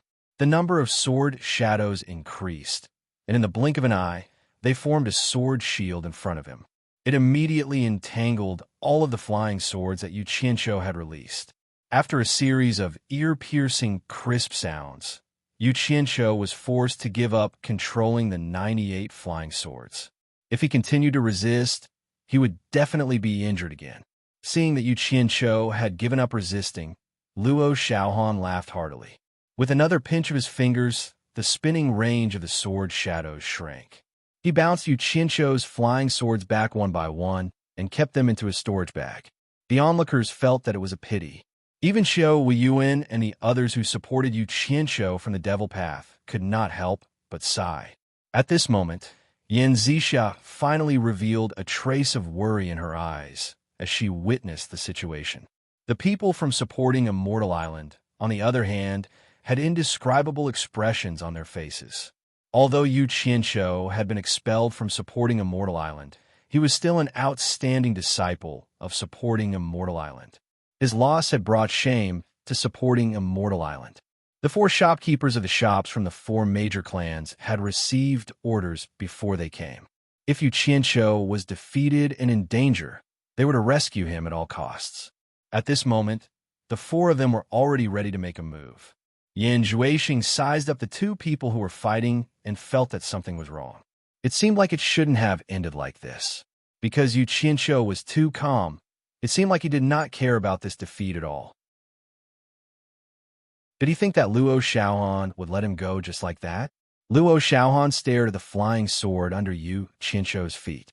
He was not in a hurry to make a move. Instead, he teased, "Yu Qianqiu, thank you for the high-grade magic tool you gave me. If you still have it, I might let you go if I'm happy." A burst of laughter came from the Daluo Sect side. Yu Qianqiu stood on the flying sword with his hands behind his back. He squinted his eyes and stared at Luo Xiaohan. He said arrogantly, "You really don't know the immensity of heaven and earth. I, Yu Qianqiu, have never been defeated since my debut. How can I be defeated by a bastard like you? That was just a warm-up. Now, I'll show you how powerful my Xianqi is. I hope you won't regret it." Today, he was not as low-key as he usually was. Instead, he talked a lot of big words. Only he knew why. Hearing this, Luo Xiaohan laughed again. He said, "All right, bring it on. I want to see how powerful your Xianqi is." He stopped abruptly before he could finish a sentence. He was dumbfounded. A demonic red light lit up in the sky, and a sea of fire suddenly appeared in the sky. In the middle of it, there was a person looking at him indifferently, as if he was looking at an ant. Who else could it be other than Yu Qianqiu? What was going on? The spectators were shocked. Even those who were standing far away could feel the scorching heat. The flowers and trees around the sea of fire were already emitting wisps of green smoke. The sea of fire had already started burning and was slowly spreading to the surroundings. The shock brought to everyone was indescribable. Qiu Wen swallowed hard and murmured, "What kind of spell is this? Why haven't I heard of it before? Could this be the Xianqi that you, Qianqiu, mentioned? Senior brother, have you heard of it?" The person he asked was precisely the Flower Palace's Yanbu Gui. The latter recovered from his shock and exhaled before he said, "Amazing. I'm able to feel such a high temperature while standing here. How could you Qianqiu, who's within the flames, endure it?" Yan Zhuixing nodded to himself. That's right. He really had something to rely on. No wonder he was so arrogant. Among the crowd, little Hong Chi's eyes shone brightly, and his two little hands couldn't help but grab onto his maternal grandparents' clothes. Dong Wisu and his wife looked at each other, and they couldn't conceal the shock in their eyes. In fact, it was not only the two of them. The others were the same. After Deluo's sex, Zhu Xianxian regained his senses. He winked at the disciples around him, warning them to get ready. Seeing that the disciples were a little timid and did not move for a long time, he could not help but feel annoyed. He took a step forward and wanted to take action himself. Unexpectedly, he heard Qiu Yuan's laughter. "Zhu Xianxian, let's set the rules before the duel. If any of Luo Xiaohan's masters make a move, don't blame me, Qiu Yuan, for being impolite." Under the crowd's gaze, Qiu Wen laughed heartily. He was going to do Luo Xiaohan a favor today. Yu Qianqiu glanced over and quickly retracted the flames around him, compressing them to an arm's length away from him. He stared at the dumbfounded Luo Xiaohan and said coldly, "Didn't you want to see how powerful my Xianqi is? Why aren't you making a move?" Chapter 250. On the other side, Yu Qianqiu was clad in flames, standing in the air like a god of fire. Luo Xiaohan's heart palpitated. He was now in a dilemma. If he fled now, he would lose all face for the Deluo sect. He was the legitimate son of the sect master. Others could flee, but he could not. However, he was too timid to do so. People were always afraid of the unknown. "If you're not going to make a move, then I will," Yu Qianqiu said again. Luo Xiaohan turned to look at Zhu Xianxian, pleading for help. Then he gritted his teeth and said, "It's just a smoke screen. Don't use it to scare people." As he spoke, the sword in his hand shot out, looking like he was taking the opportunity to launch a sneak attack. Yu Qianqiu was expressionless. He raised his hand and pointed two fingers. A thin red line of fire shot out to meet the flying sword. Now that he had his own understanding of fire control, he realized that the more compressed a flame was, the more powerful it would be. Poof! The red line of fire collided with the flying sword. There was no loud sound as it was split apart by the sword's edge. However, with a buzz, the broken line of fire turned into a ball of fire that immediately engulfed the flying sword and burned it. The flying sword advanced a few meters when it collided with the line of fire. Then, the enchanting flames melted the sword into a ball of liquid and fell to the ground. Luo Xiaohan's face paled. The spectators around him gasped. What a powerful flame! It almost melted the flying sword in an instant. "Oomph!" Yu Qianqiu snorted coldly. After withdrawing the line of fire, he suddenly rode his sword towards Luo Xiaohan. He did not want to waste any more time with his opponent. In the eyes of the spectators, it was as if a ball of fire was rushing towards Luo Xiaohan. Without a sword in hand, Luo Xiaohan immediately fumbled for the flying sword he had just obtained. He suddenly realized that there was still a strand of Yu Qianqiu's divine sense in the sword. If he wanted to control it, he would have to spend some time to erase it. However, he did not have the time to do so in his current situation. His instinctive reaction was to turn tail and run. But with his nascent soul cultivation, how fast could he go without flying on his sword? When he turned around to take a look, the burning man, Yu Qianqiu, was already closing in on him. He was scared out of his wits. As he desperately flew forward, he shouted, "Uncle Master, save me." His intestines were about to turn green with regret, but he couldn't regret what he had done. It should be known that most of the cultivators in the cultivation world relied on flying swords and other magic artifacts and magic treasures to fight. Without these things, not many people could do anything in a fight. After all, it was not realistic to fight a flying sword with bare hands. Since Zhu Xianxian was being watched by Qiu Weiyuan, it was not convenient for him to make a move. He glared at the 6 disciples beside him and harumphed angrily, which was more or less a threat. The 6 of them were also original infant stage disciples. They were supposed to accompany Luo Xiaohan out to play. Although they said they were out to play, they were actually here to protect him. At this moment, they did not dare to hesitate any longer. The consequences were not something they could bear. After exchanging glances, the 6 of them quickly flew away on their swords. Yu Qianqiu glanced at the 6 of them and smiled ferociously. Instantly, his killing intent surged. He had purposely chased after Luo Xiaohan, waiting for the others to make a move. Now was the time to kill, and also the beginning of his fight with the Luo sect to the death. The speed of the flying sword suddenly increased by a few notches. His 5 fingers formed a claw that was covered with a thin layer of dazzling red flames. It directly pierced through Luo Xiaohan's back like a knife cutting through tofu. There was not the slightest bit of strain in his movements.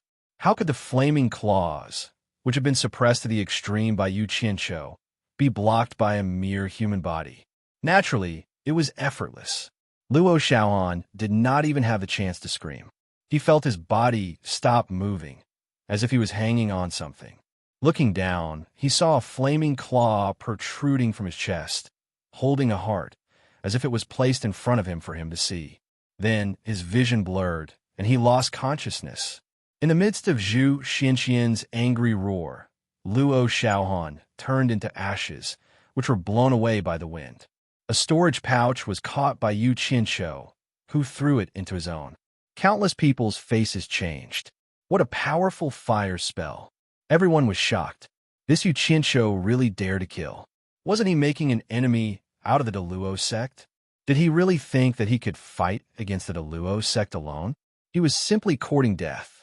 However, the demonic cultivators, starting from Qiuwen, applauded and cheered.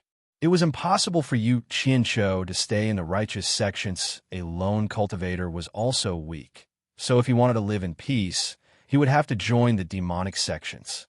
How could the demonic cultivators not be happy when they thought about how they would have such a person? Yu Qianqiu, who could control the intensity of the fire with ease and suppress the temperature of the fire, pretended to hold up Luo Xiaohan's bloody heart in front of Zhu Xianxian. Under Zhu Xianxian's furious gaze, the heart was annihilated with the wind. At that moment, 6 flying swords were already flying towards them. Yu Qianqiu faced the sky and let out a long roar. He spread his arms, and his entire body became like the mouth of a spring. Endless raging flames rushed out from his body, surging in all directions like the sea. The flames were monstrous and engulfed the 6 flying swords in an instant. The 6 cultivators immediately felt that they had lost contact with their flying swords. There was no time to think. Running for their lives was more important. The sea of fire was already rushing towards them. However, the speed of the 6 people who had lost their flying swords could not keep up with the speed of the sea of fire. In the blink of an eye, the sea of fire engulfed the 6 people who were scared out of their wits, leaving behind 6 incomparably painful screams that spread in the wilderness. The surrounding people were immediately startled by the surging flames. Could it be that this madman wanted to kill everyone at the same time? Just as everyone was about to escape, the sea of fire quickly retracted. Even the flames on the surrounding vegetation were retracted. When the monstrous flames were retracted back into Yu Qianqiu's body, not a single spark could be seen on the ground. Following that, the flames were retracted. It was a miraculous sight. As for the 6 cultivators who had been swallowed by the sea of fire, there was no longer any trace of them. It was obvious that they had been reduced to ashes. With the crisis averted, everyone heaved a sigh of relief. However, they could not imagine that such a huge and unparalleled flame could be hidden in a person's body. It was simply unimaginable. They were all shocked by the scene just now. A core formation cultivator killed 7 nascent soul cultivators just like that. Brother Yu, you're amazing. Chiu-En gave a thumbs up to Yu Qianqiu, who was still standing in a ball of fire in the air. The people from Devil Dao cheered wildly. However, the people from the Righteous Dao felt it was a pity. They all looked towards Fu Xian Island. Why did they expel such a powerful disciple from the sect?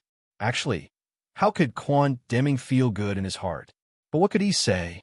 He could only sigh in his heart. He was originally an outstanding disciple that the sect was prepared to nurture. If it wasn't for Ong Guangcong, sigh. Actually, this disciple didn't do anything wrong to Fu Xian Island. If they knew that Ong Guangcong sect would be exterminated, the 4 shopkeepers of the shops of the 4 major clans didn't understand why the 4 clan heads valued Yu Qianqiu so much.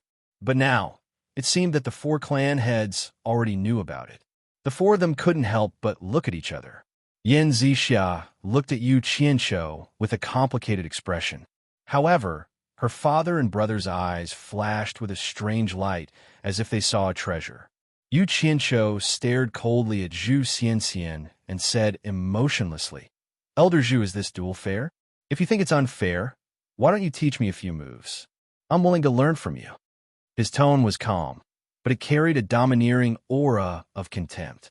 He was clearly challenging Zhu Xianxian. Everyone was shocked.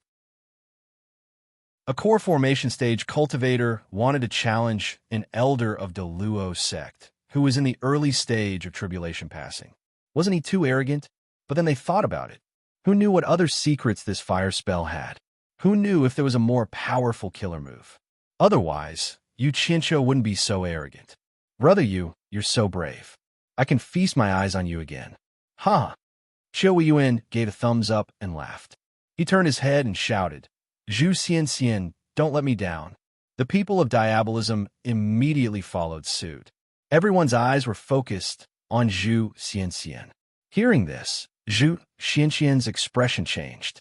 After a long time, he said in a low voice, "Do you think I'm a member of your Diabolism? I won't bully the weak." After saying this, he turned around and left, floating toward the entrance of the 100 Flowers Valley. The people of Diabolism immediately booed. Some people cursed him for being hypocritical and shameless.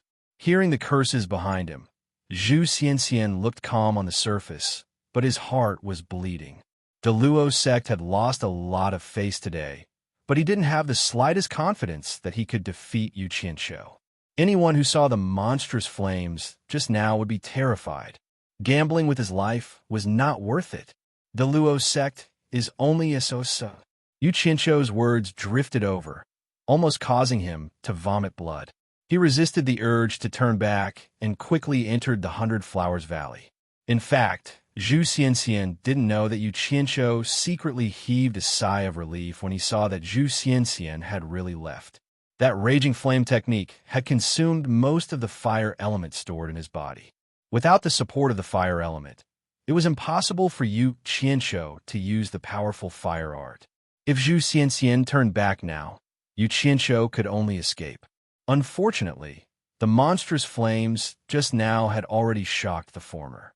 Yu Qianqiu looked around, and the raging flames outside his body were all retracted back into his body. His gaze landed on the child standing between Dongwu Su and his wife, and he directly flew over on his sword. After landing, he sheathed his sword. He stared at Hongqi and said with a faint smile, "Do you still recognize me?" Chapter 251. Lil Hongqi's lips twitched.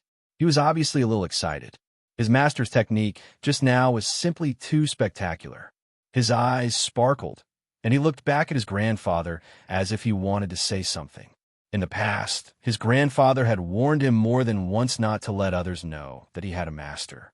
Now that his master had come to him, he didn't know how to answer.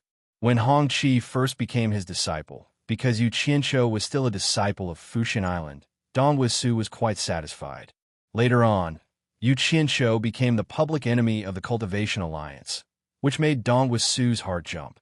He was afraid that he would be implicated, so he often warned his grandson not to tell others about his master. Now that Yu Qianzhou had made a strong appearance and publicly found them in front of everyone, it was obvious that he wanted to expose this hidden disciple. He had seen everything that happened at the scene. Yu Qianzhou's connections and strength were enough to protect his grandson. If he could learn that powerful fire technique, it would be beneficial for him for life. How could Donghua Su have any objections? He immediately smiled and nodded at his grandson. Lil Hongqi's face lit up. He knelt on the ground with a plop and kowtowed. Disciple Hongqi greets Master. I thought you were angry at Master for not looking for you for a long time. Yu Qianzhou helped him up and smiled faintly. He rubbed Lil Hongqi's head and sized him up. He frowned and said, only level 5 chi refinement, a little slow. You have to work hard. When you reach the foundation building stage, Master will pass the Starflame Fire Technique to you. Starflame Fire Technique? Lil Hongqi widened his eyes and asked, is it the technique Master used just now? Yu Qianzhou opened his palm, and a ball of flame ignited in his palm. It instantly condensed into a bright red firebird that fluttered in his palm. Of course, he had already restrained the temperature, or else little Hongqi would not be able to withstand it. Yu Qianzhou smiled. Yes, this is the Starflame Fire Technique that Master created. If you want to cultivate it, you have to work hard to improve your cultivation. Hongqi looked at the cheerful firebird, and his eyes lit up. He nodded. Master, I will definitely work hard to improve my cultivation. Hearing this, everyone was shocked. They didn't know if what Yu Qianzhou said was true or false. Such a heaven-defying technique was actually created by him. That was an incredible talent. The people of supporting Immortal Island, especially Quan Deming, already knew that Yu Qianzhou was talented. When he was on supporting Immortal Island, he had created his own alchemy technique.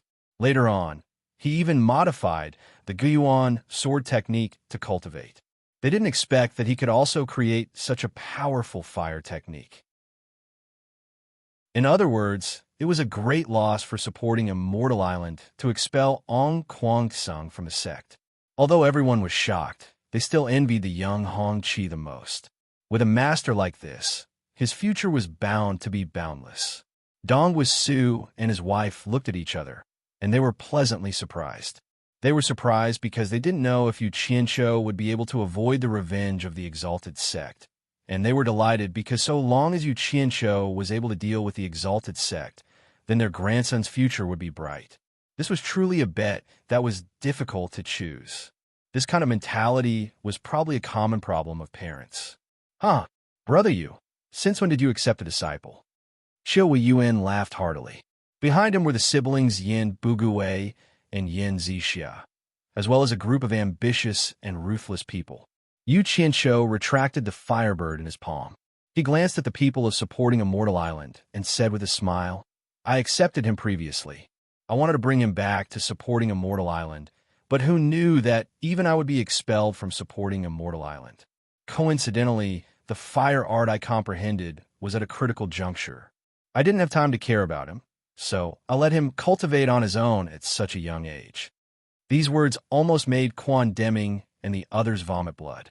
It turned out that this guy was already comprehending this overbearing fire art when he was expelled from the sect. If he wasn't expelled from the sect, wouldn't supporting Immortal Island have another peerless art? The people of supporting Immortal Island were depressed. The people from other sects also looked at them as if they were looking at fools. Xiu Yuan also glanced at the people of supporting Immortal Island when he heard this. He rejoiced inwardly. Fortunately, that group of idiots had expelled Yu Qianzhou from a sect. Otherwise, if supporting Immortal Island had such a tyrannical technique, wouldn't the demonic path be suppressed? However, Xiu Yuan was in a good mood today. The Luo sect had suffered a loss. Supporting Immortal Island had lost face, and even the entire righteous path had lost face. He couldn't help but laugh. Brother Yu, you don't need to lower yourself to those people's level.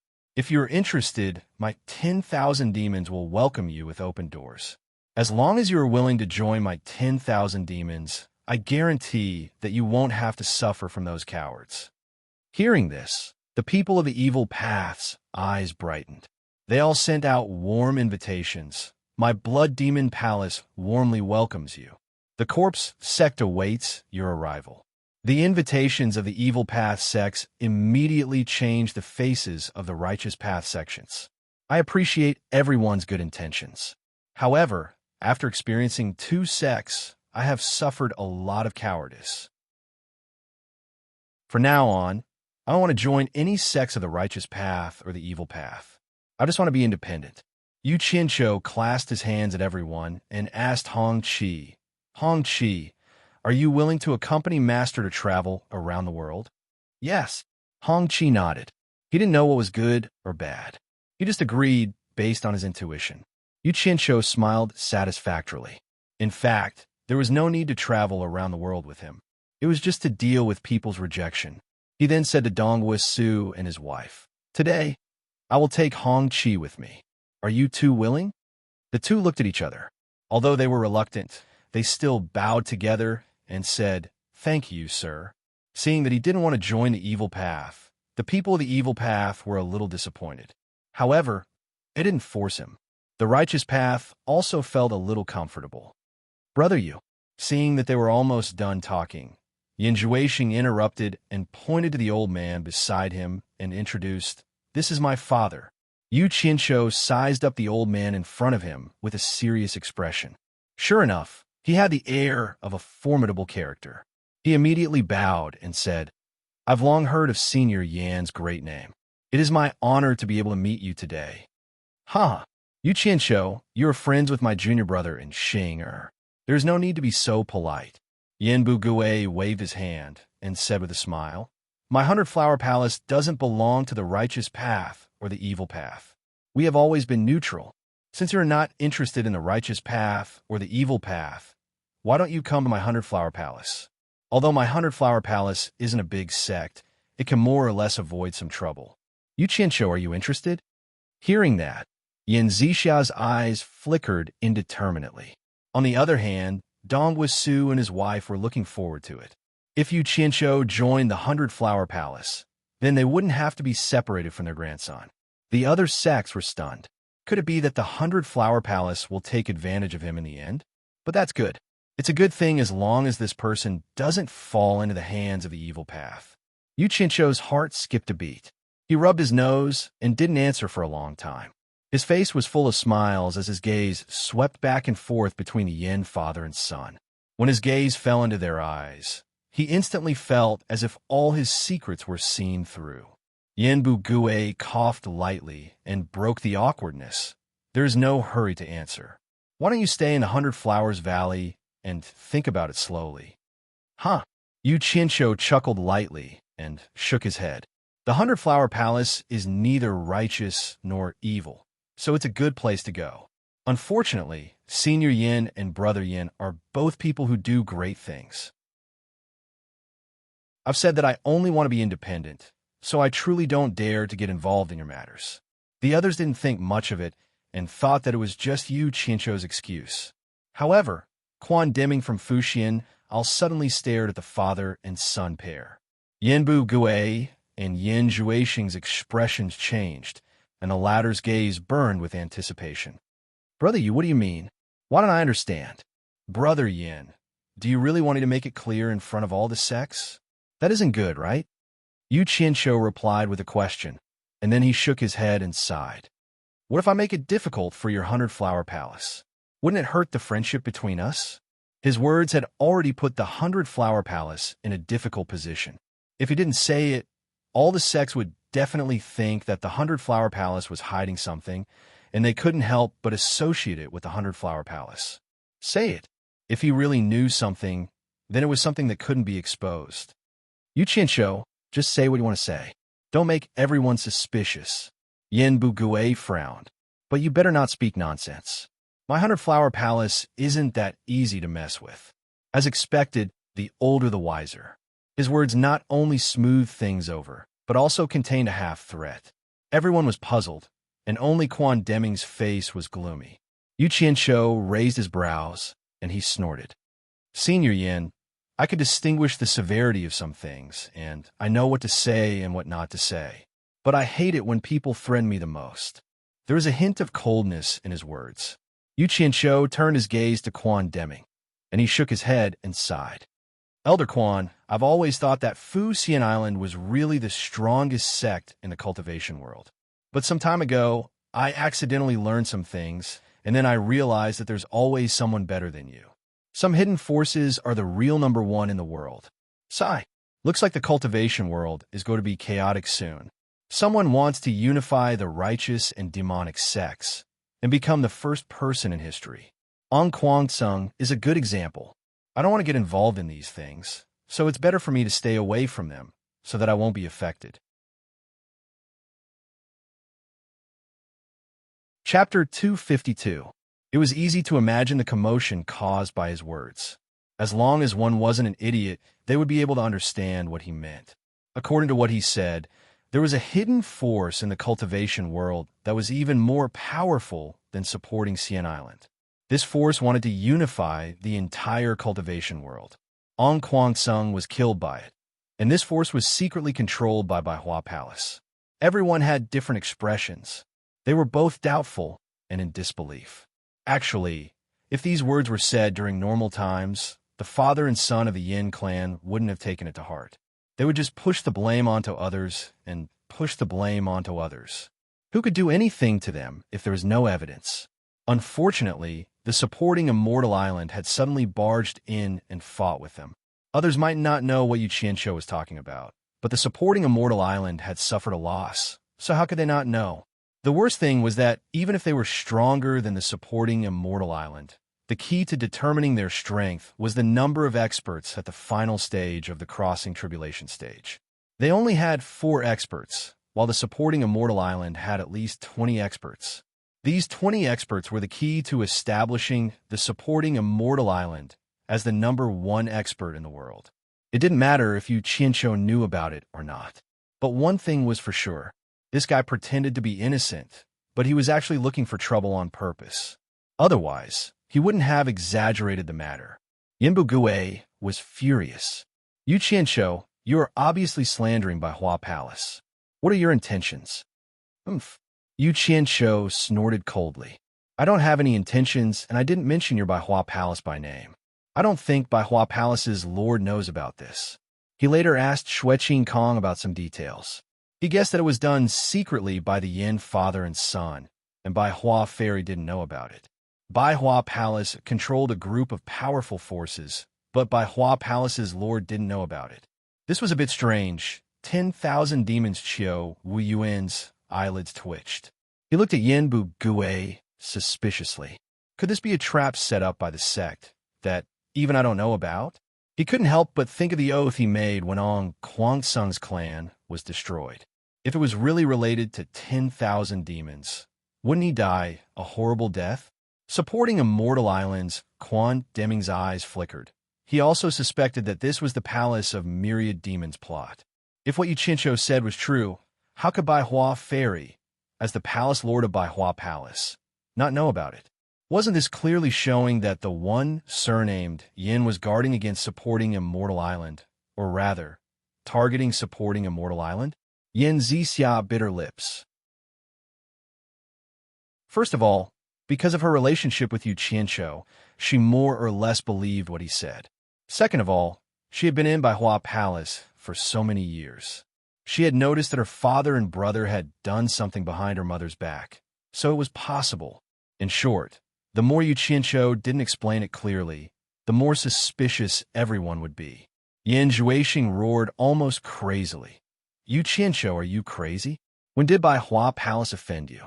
Why are you trying to frame Baihua Palace? He knew what the consequences would be if this was confirmed. Not to mention the attacks from all the sects. If his mother found out that he and his father had done such a thing behind her back, the family would probably fall apart. Yu Qianqiu secretly sneered. Damn it, everyone is hiding in the dark, relying on their own abilities to make a living. You could have pretended to be anyone, but you had to pretend to be my hero. If I don't teach you a lesson, who else should I teach? Now you know the pain of being framed? Not to mention, I'm not just framing you. Brother Yin, who are you saying is crazy? Do you really want me to shed all pretense of cordiality and spill everything? Yu Qianqiu's tone was cold. He wanted to seize the opportunity to ignite the fire, wishing for the whole world to be in chaos. Actually, he didn't realize that ever since he gained some strength, he was much more daring in doing things. Yinbu Gui was indeed a wily old fox. He had already figured out what was going on. This Yu Qianshou really did know a lot of things, and he was deliberately trying to find fault with him. If he picked up the topic, he would not let it go. Right now, the best thing to do was not to argue with him. The more he argued, the more he would be at a disadvantage. If there was anything, they could talk about it later. It was not the time to settle things in front of all the sections. He immediately blocked his son, who was about to go crazy, and said coldly, "There will be a day when the right and wrong will be clear. Why are you arguing so much now? Let's go." "Stop," Yu Qianshou shouted. He wouldn't let the Yin father and son go so easily. Since he had already dragged them off the boat, the enmity between them was already set in stone. How could he not use the pole of the boat to stab them a few more times? It would be best if he could drown the enemy. "What else do you want?" Yinbu Gui turned around and asked. He was suppressing the anger in his chest and came out to watch the show. He didn't expect that his clothes would be stripped off, and now he was the focus of the crowd. How could he say anything? If there weren't so many people present, he would have killed Yu Qianshou long ago. Yu Qianshou laughed coldly. "There are some things I don't want to say, but since someone called me crazy, then I have to make it clear. As for whether I'm crazy or not, let everyone judge after I'm done." Everyone stared at Yu Qianshou, obviously waiting for him to finish. Yinbu Gui's heart skipped a beat. He didn't know what else he would say. He shouted angrily, "Who wants to listen to your nonsense? Get lost. My 100 Flowers Valley doesn't welcome you." "Wait." Quan Deming walked over, a smile on his face as he said, "Brother Yin, there's no need to get angry. We're all bored anyway, so there's no harm in listening. I don't believe his words anyway. I just want to hear what he has to say." "That's right, there's no harm in listening." Many people followed. If Yinbu Gui continued to hide, it would be obvious that he was guilty. He snorted coldly and stopped talking. His mind was racing, thinking of a way to deal with it. Yu Qianshou didn't care so much. He walked leisurely and said slowly, "Actually, after I was expelled from Fushin Island, I didn't go anywhere else. I just cultivated in a mountain not far away from the 100 Flowers Valley. One day, when I was cultivating in a hidden place in the valley, a cave suddenly appeared on the opposite mountain wall. I saw hundreds of masked men in black coming out from it. There was also a young palace master with them. Because I knew that young palace master, although I was a little suspicious of their mysterious actions, I didn't do anything. After all, I wasn't in a good situation at that time." Everyone's eyes immediately focused on Yin Zhuixing. Yin Zhuixing was so angry that he trembled. However, Yu Qianshou didn't mention his name. If he jumped out now, it would be no different from giving himself away. Quan Deming's face was gloomy. He asked, "What happened after that?" Yu Qianshou paused and continued. "But the next day, I heard the news that Ong Kwangsung was attacked by hundreds of men in black. I was suspicious at that time, so I hid in the valley to observe. I even wanted to run into the cave to find out what was going on. Who knew that I was blocked by some strange formation? I really couldn't go in, so I hid and continued to observe. Sure enough, a few days later, hundreds of people came out from the cave. However, they were all dressed in white, and the number was less than the men in black. After they came out of the cave, they secretly hurried to the east. Although their cultivation was very high, they obviously didn't dare to be too ostentatious. So I followed them. None of you would believe what I saw later." Everyone was listening attentively. He stopped again. As a result, even Xiu Yuan couldn't help but ask, "Brother Yu, what did you see?" "There's no harm in telling us." Yu Qianshou nodded and said, "These people actually went out of the sea. I secretly followed them all the way to an island. There were cultivators everywhere on the island, and I estimated that there were more than 10,000 of them. What surprised me the most was that even though I was in the middle stage of the core formation realm, I didn't see anyone with a cultivation level lower than mine. Moreover, I occasionally saw people who could use teleportation. It was clear that they had reached the late stage of the transcending tribulation. Fortunately, My body was different from ordinary people, so it was hard to be discovered. Otherwise, with their cultivation, I would have been discovered long ago, and I wouldn't have been able to return. At that time, I hid in a rock and happened to hear two people talking. It turned out that there really were more than 10,000 people on the island. The earliest people had been here for nearly 150 years. They were all kidnapped by someone using the natal primordial spirit stripping technique. Among them, there were individual cultivators and disciples from various sects in the cultivation world. I was secretly surprised, but who knew that I would hear a shocking secret later, which scared me even more.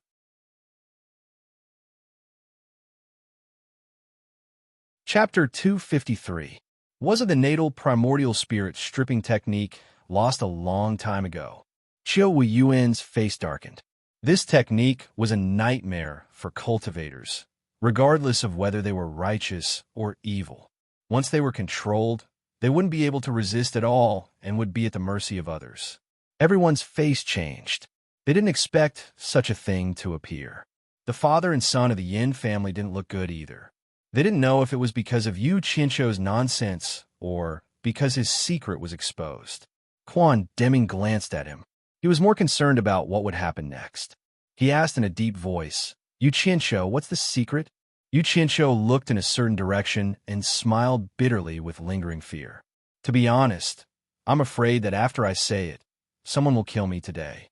I'm not afraid of ordinary people, but the hidden strength of that person is too strong. If he sends two experts at the final stage of passing tribulation, I'm afraid I won't be able to keep my life. Go ahead and say it. I'll make it clear today. I don't care about other places, but here, anyone who wants your life will have to go through my supporting Immortal Island first. Unless everyone in my supporting Immortal Island dies, no one will be able to touch a single hair of yours. Don't worry and speak boldly." After Quan Deming finished speaking, a few disciples of supporting Xian Island immediately guarded around Yu Qianshou. They looked around like tigers watching their prey. "Hey, I'm relieved with Elder Quan's words." Yu Qianshou sighed and continued. "Those two said that they attacked the spirit stone mines of Daoyuo's sect and Ong Kwangsung to test their coordination. After killing Ong Kwangsung, the master felt that it was enough and made a plan to unify the cultivation world. He wanted to create some trouble between supporting Xian Island and the 10,000 demons. It would be best if the two sects fought each other. As long as the two sects were in chaos, the righteous and evil sects would be in chaos. When the strength of the cultivation world was almost exhausted, we could seize the opportunity and use the natal primordial spirit stripping technique to firmly control the cultivation world." After listening to them, I jumped in fright. I didn't dare to stay there any longer. After the two people who were talking left, I sneaked back into the room. But I have a bad habit. I can't control my curiosity. Later, I couldn't help but sneak into the valley and witness a great battle. At this point, Quan Deming had already guessed what he was going to say. His face was gloomy, and he didn't say anything. Qiu Weiyuan couldn't help but ask, "Don't stop, brother Yu. Who fought who? Tell me." Yu Qianshou nodded with a wry smile. "One day, I was hiding there when I saw Elder Dongfang of supporting Xian Island leading 50 crossing tribulation elders to the valley. I thought it was strange. What were the people of supporting Xian Island doing here? Who knew that they would spend some effort to break the formation protecting the cave? After they entered, I heard the sounds of a fierce battle. I didn't know what was going on inside, but if you want to know, you should ask Elder Dongfang. When I was outside, I saw another scene. There was another entrance to the cave. While they were fighting inside, another entrance covered by a formation appeared on the other side. The young palace lord was quickly escorted away by two people. It seems like the people from Fuxian Island suffered some losses in the cave. More than 50 elders went in, but only a dozen came out. It was Elder Dongfang who held a golden spear and fought desperately to protect the others from escaping. Elder Dongfang then retreated while fighting and flew towards Hundred Flower Valley. This happened a few days ago. I don't know what happened after that. Dongfang Chong Ao, Golden Origin Spear, supporting Xian Island, lost dozens of crossing tribulation elders. Damn, Why haven't I heard of this before? Chiu Lin scratched his head and turned to ask, Quan Deming, brother, you doesn't look like a liar. Don't tell me you don't know what happened in supporting Xian Island. Is this true or not? Quan Deming looked at the father and son of the Yin family and sneered. Yes, it's true. Yu Qianqiu didn't say a word. My supporting Xian Island was wondering who sent so many experts to kill more than 30 crossing tribulation stage elders of my supporting Xian Island. It turns out that someone has been plotting for more than 100 years to unify the cultivation world. Wen, the eyes of your myriad demons' palace are growing on your buttocks. You almost got tricked by your own people without even realizing it. Previously, he was worried that the 10,000 demons were behind this. But after hearing what Yu Qianqiu said, it turned out that someone didn't want to let the 10,000 demons go. Xiao Wen was stunned by his words. Unless Yu Qianqiu was talking nonsense, but part of the process had been confirmed by Quan Deming, so it shouldn't be fake. He looked at his senior brother and didn't know what to say. The surrounding people were in an uproar and disgust. They didn't expect someone to set up such a big conspiracy. But supporting Xian Island and the 10,000 demons were behind the 100 Flowers Palace. It wasn't up to the other sects to decide how to deal with it. Yu Qianqiu, on the other hand, looked much more relaxed now that he had said what was on his mind. The Yin family's father and son looked gloomy. Only the two of them knew that Yu Qianqiu was obviously tricking them. Putting aside the other flaws, how could they not know whether they were the ones who robbed Daluo's sect and Ong Kwangsung's spirit stone mine? If this wasn't framing them, then what was? But this guy actually knew a lot of things, especially about the battle between Dongfang Chong Ao and the people in the valley. Supporting Xian Island was the first to believe it. Yinbu Gui looked around and said in a deep voice, Why are you all looking at us? Even if what Yu Qianqiu said is true, did he say that we were the ones who did it? Everyone was stunned. They didn't expect Yinbu Gui to deny it even now. Qiu Wuyuan didn't expect his senior brother to be so shameless. Quan Deming sneered. Yu Qianqiu, since you said it like this, why don't you just tell us who the mastermind is? Yu Qianqiu, don't go overboard with your nonsense. Yinbu Gui's tone and expression were clearly threatening the witness. Just say what you want. No one will dare to do anything to you, Quan Deming said in disdain. Yu Qianqiu's gaze paused on Yin Zixia. After a long time, he shook his head and sighed. I've forgotten who the mastermind is. Everyone was stunned. Yinbu Gui laughed and said, I already said this has nothing to do with us, but you don't believe me. Let's go. The members of the Flower Palace flashed through the sky with swagger. Only Yin Zixia glanced deeply at Yu Qianqiu before she left. She probably thought that Yu Qianqiu had intentionally let them off for her sake. Everyone didn't know what Yu Qianqiu was up to. It wouldn't make sense if he said he was afraid of Yinbu Gui. As long as he testified, they wouldn't let him go. Letting him go would be the most dangerous thing. Yu Qianqiu sneered to himself. What good does it do me if you catch him? I've forced him into a dead end and left him a way out. As long as he's not an idiot, he'll run away the moment he returns to White Flower Valley. By then, the tens of thousands of people in his hands will be of great use. It should be enough to stir up chaos in the cultivation world. Chaos is good. I like it. Why didn't you say it? Quan Deming frowned. Are you afraid that Fuxian Island can't protect you? He had already prepared an excuse for this. He shook his head and sneered. Protect me?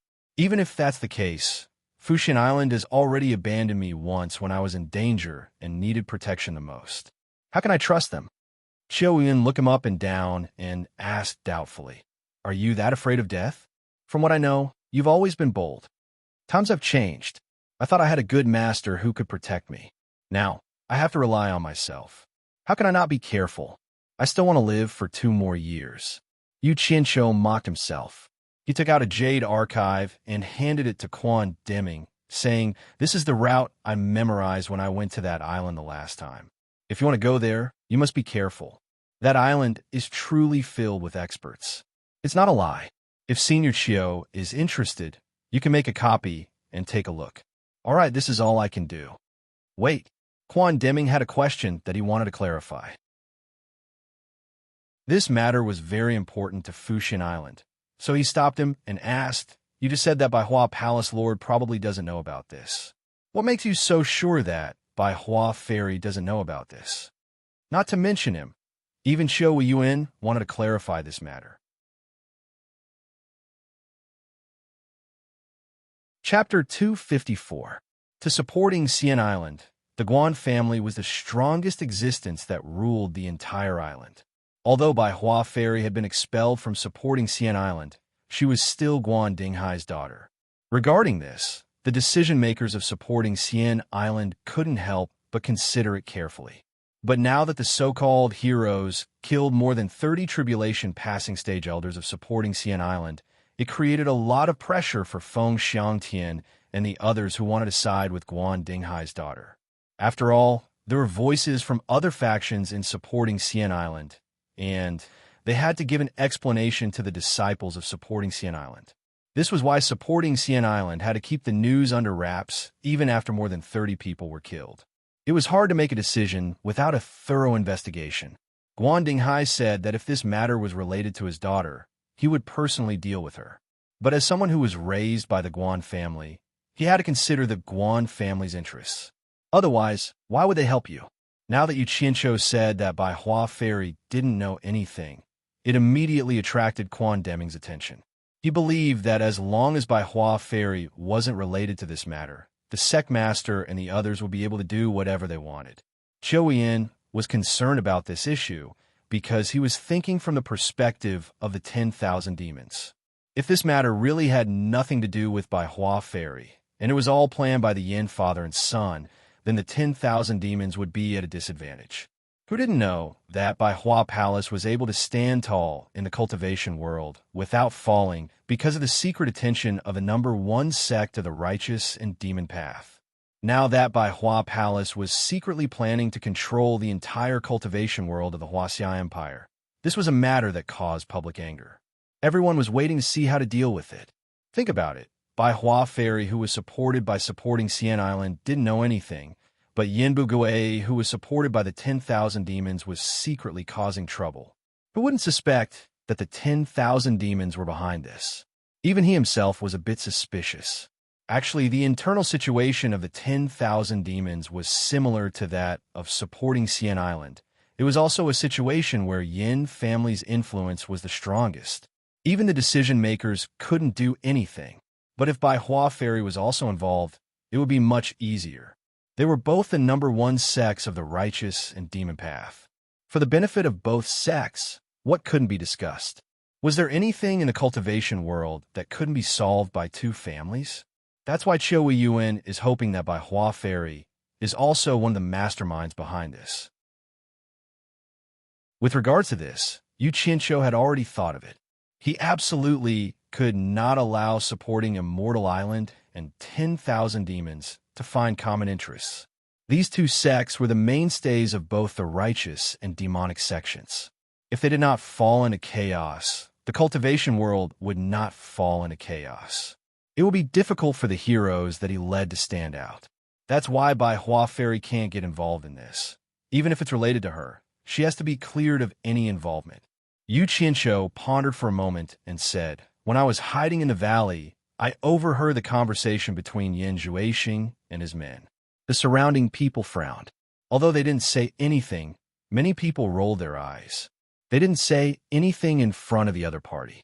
Now that the other party had left, they directly reported the other party's name without a reminder. What was this? How could they know that Yu Qianqiu wanted to let them go? What did they talk about?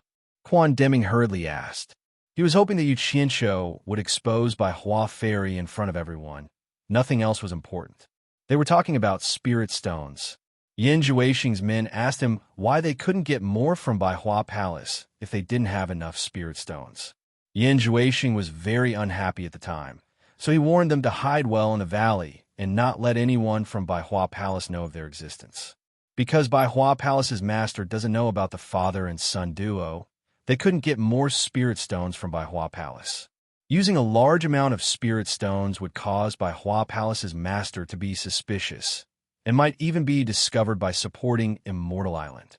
Because of this, he auctioned off the 5 divine craftsmen's treasures and arranged for people to rob Ong Kwang Sung into Luo Sect's spirit stone mines. At this point, Yu Qianqiu looked around at everyone. From their conversation, we can tell that they're in dire need of spirit stones, but Bai Hua Palace's master doesn't know about them either. Quan Deming sighed in relief. Looking at everyone's expression, Qiu Wuyuan scowled. So the 5 divine craftsmen's treasures that were auctioned off came from Bai Hua Palace. They didn't come from Bai Hua Palace. They came from the Yin father and son duo. Quan Deming immediately corrected him. Qiu Wuyuan glanced at him and didn't say anything else. This matter is related to everyone's benefits. Explaining it would only cause misunderstandings. So now isn't the time to argue. Everyone, I'll be leaving first.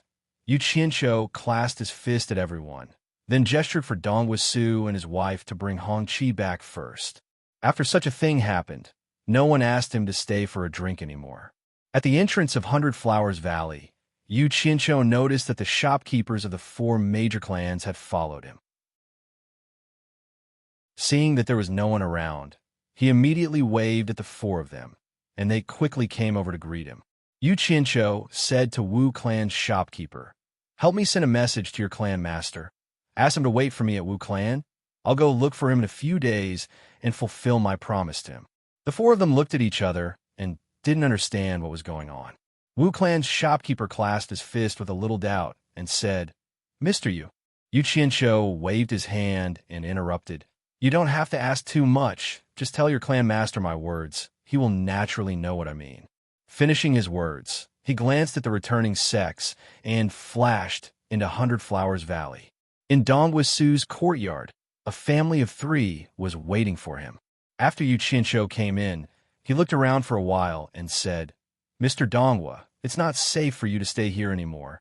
It's better for you to leave with me." The couple looked at each other. Then Dong Wusu clasped his fist and said, "We appreciate Mr.'s good intentions, but if we follow Mr., we might be a burden to Mr. Mr., it's better for you to leave with Hong Qi first. The world is so big, we could just find a place to hide, and it won't be easy for others to find us. Don't think too much. It's not what you think. We're not going to escape." Yu Qianqiu glanced at little Hong Qi, who was looking at his grandparents reluctantly. He immediately raised his hand and pointed at the house, saying in an unquestionable tone, "Now, pack up everything that you can take with you. I'll send you to a safe place." After saying that, he saw that the couple was still a little conflicted, so he shouted in a stern tone, "Don't hesitate anymore. Pack up immediately." Regardless of whether they were willing or not, seeing that Yu Qianqiu was a little angry, the couple immediately followed his instructions for the sake of their grandson. After the couple was ready, Yu Qianqiu waved his hand and sent the family of 3 into Utopia. Then he walked through all the rooms inside and out. He took away all the tables, chairs, paintings, tea sets, pots and pans, and even the bedding and quilts. When he returned to Utopia, Dong Wusu and his family were dumbfounded as they looked at the pile of things on the ground. Guan Yu, who had received the summons, quickly brought a few people over. Yu Qianqiu pointed at Hong Qi and said, "His name is Hong Qi, and he's my disciple. Bring him to the military camp. Put in some effort and strictly supervise his cultivation. Don't show any mercy. After his cultivation breaks through to the foundation establishment stage, I'll bring him to Ethereal Palace to personally teach him." After saying that, he pointed at Donghua and his wife and said, "These are Hong Qi's maternal grandparents. Help them move the things on the ground away and build a house for them in the south that's about to be reclaimed." In the future, Utopia's self-sufficient farming will be handed over to Mr. Donghua. Got it. Guan Yu sized up the 3 of them and immediately ordered his subordinates to carry out the orders. Dong Wusu and his wife looked around and felt like they were in a dream. They were so shocked that they couldn't say a word. However, Yu Qianqiu disappeared from where he was.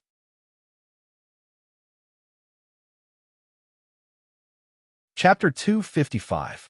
Inside Bai Hua Palace's main hall, there was no one on the left or right. Only a dignified and beautiful woman was sitting in the middle. There was a row of empty chairs beside her. If Yu Qianqiu knew that this beautiful woman was that old man Yanbu Gui's wife, he wouldn't be surprised. The cultivation world was the same as the mortal world. All women cherished their looks, and in the cultivation world, only women would be willing to spend so much of their cultivation to slow down the aging of their looks. What men care about is strength. Their logic is that as long as they are stronger than others, what's there to be afraid of not having a woman? That's why it's common for Dao companions to be old men with young wives. After Bai Hua Fairy received her subordinate's report, she dismissed her subordinates and sat alone on her throne, recalling everything that happened in the past. For that man, she didn't hesitate to fall out with her father, was expelled from the sect, worked hard to get to where she is today, and even gave birth to a son and a daughter for him. She thought it was worth it, but that man actually hid it from her for over 100 years. No one could understand the sorrow she was feeling right now. Yin Zixia slowly walked into the main hall. Her gaze fell on her mother's hands that were tightly gripping the chair. She called out, "Mother!" Bai Hua Fairy looked up, squeezing out a loving smile. It's good that she has a daughter to accompany her. Her mouth opened and closed a few times before she spoke, trying to be as calm as possible. "Did your father and brother both leave?" Yin Zixia bit her lips and nodded dejectedly.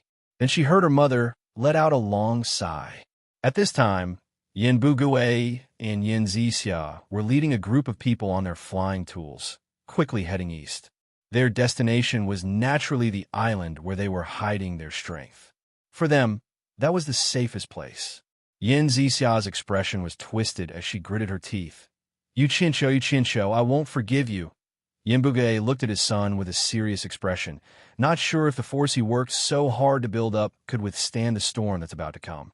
He sighed, "Exposed too early, all my efforts wasted, huh? Your mother must hate me to death right now." In Fuxian Island, Feng Xiangtian was worried about the death of more than 30 elders. The elders from the other factions were already pressuring him. The pressure was huge. When he received Quan Deming's report, he was stunned. Yu Qianqiu had actually created another fire spell.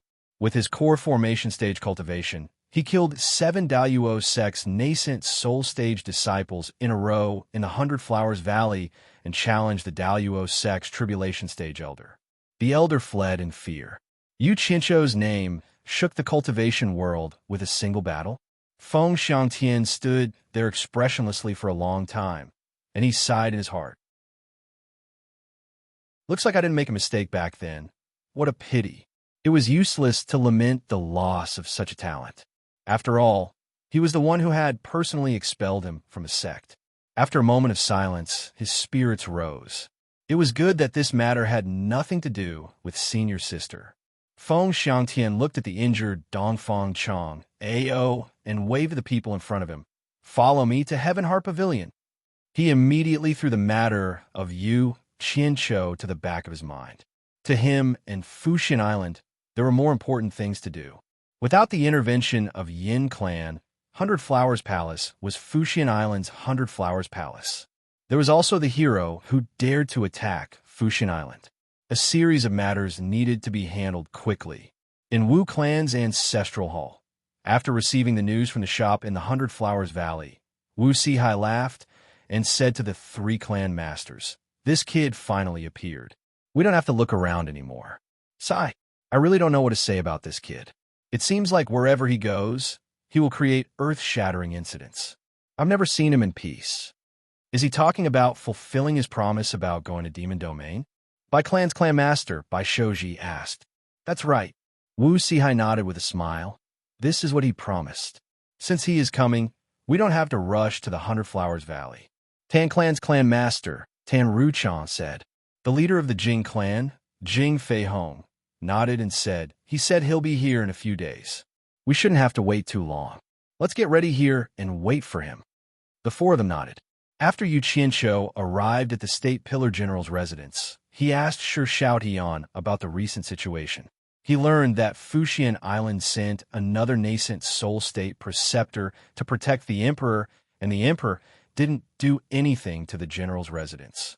It was obvious that the development of the situation wasn't deviating from his original guess. Just think about it. Fuxian Island was already busy with their own matters. How could they have the time to care about the secular world, at least in the near future? It seemed like his operation in the cultivation world had many effects. First, not only did he divert Fuxian Island's attention from the secular world, but he also ensured that his plan in the secular world was carried out. Second, he diverted the cultivation world's attention from him. Now, everyone's attention was probably on the father and son from Yin clan and the forces behind them. The matter of wanting to kill him had stopped. Third, he suppressed and attacked the fake heroes.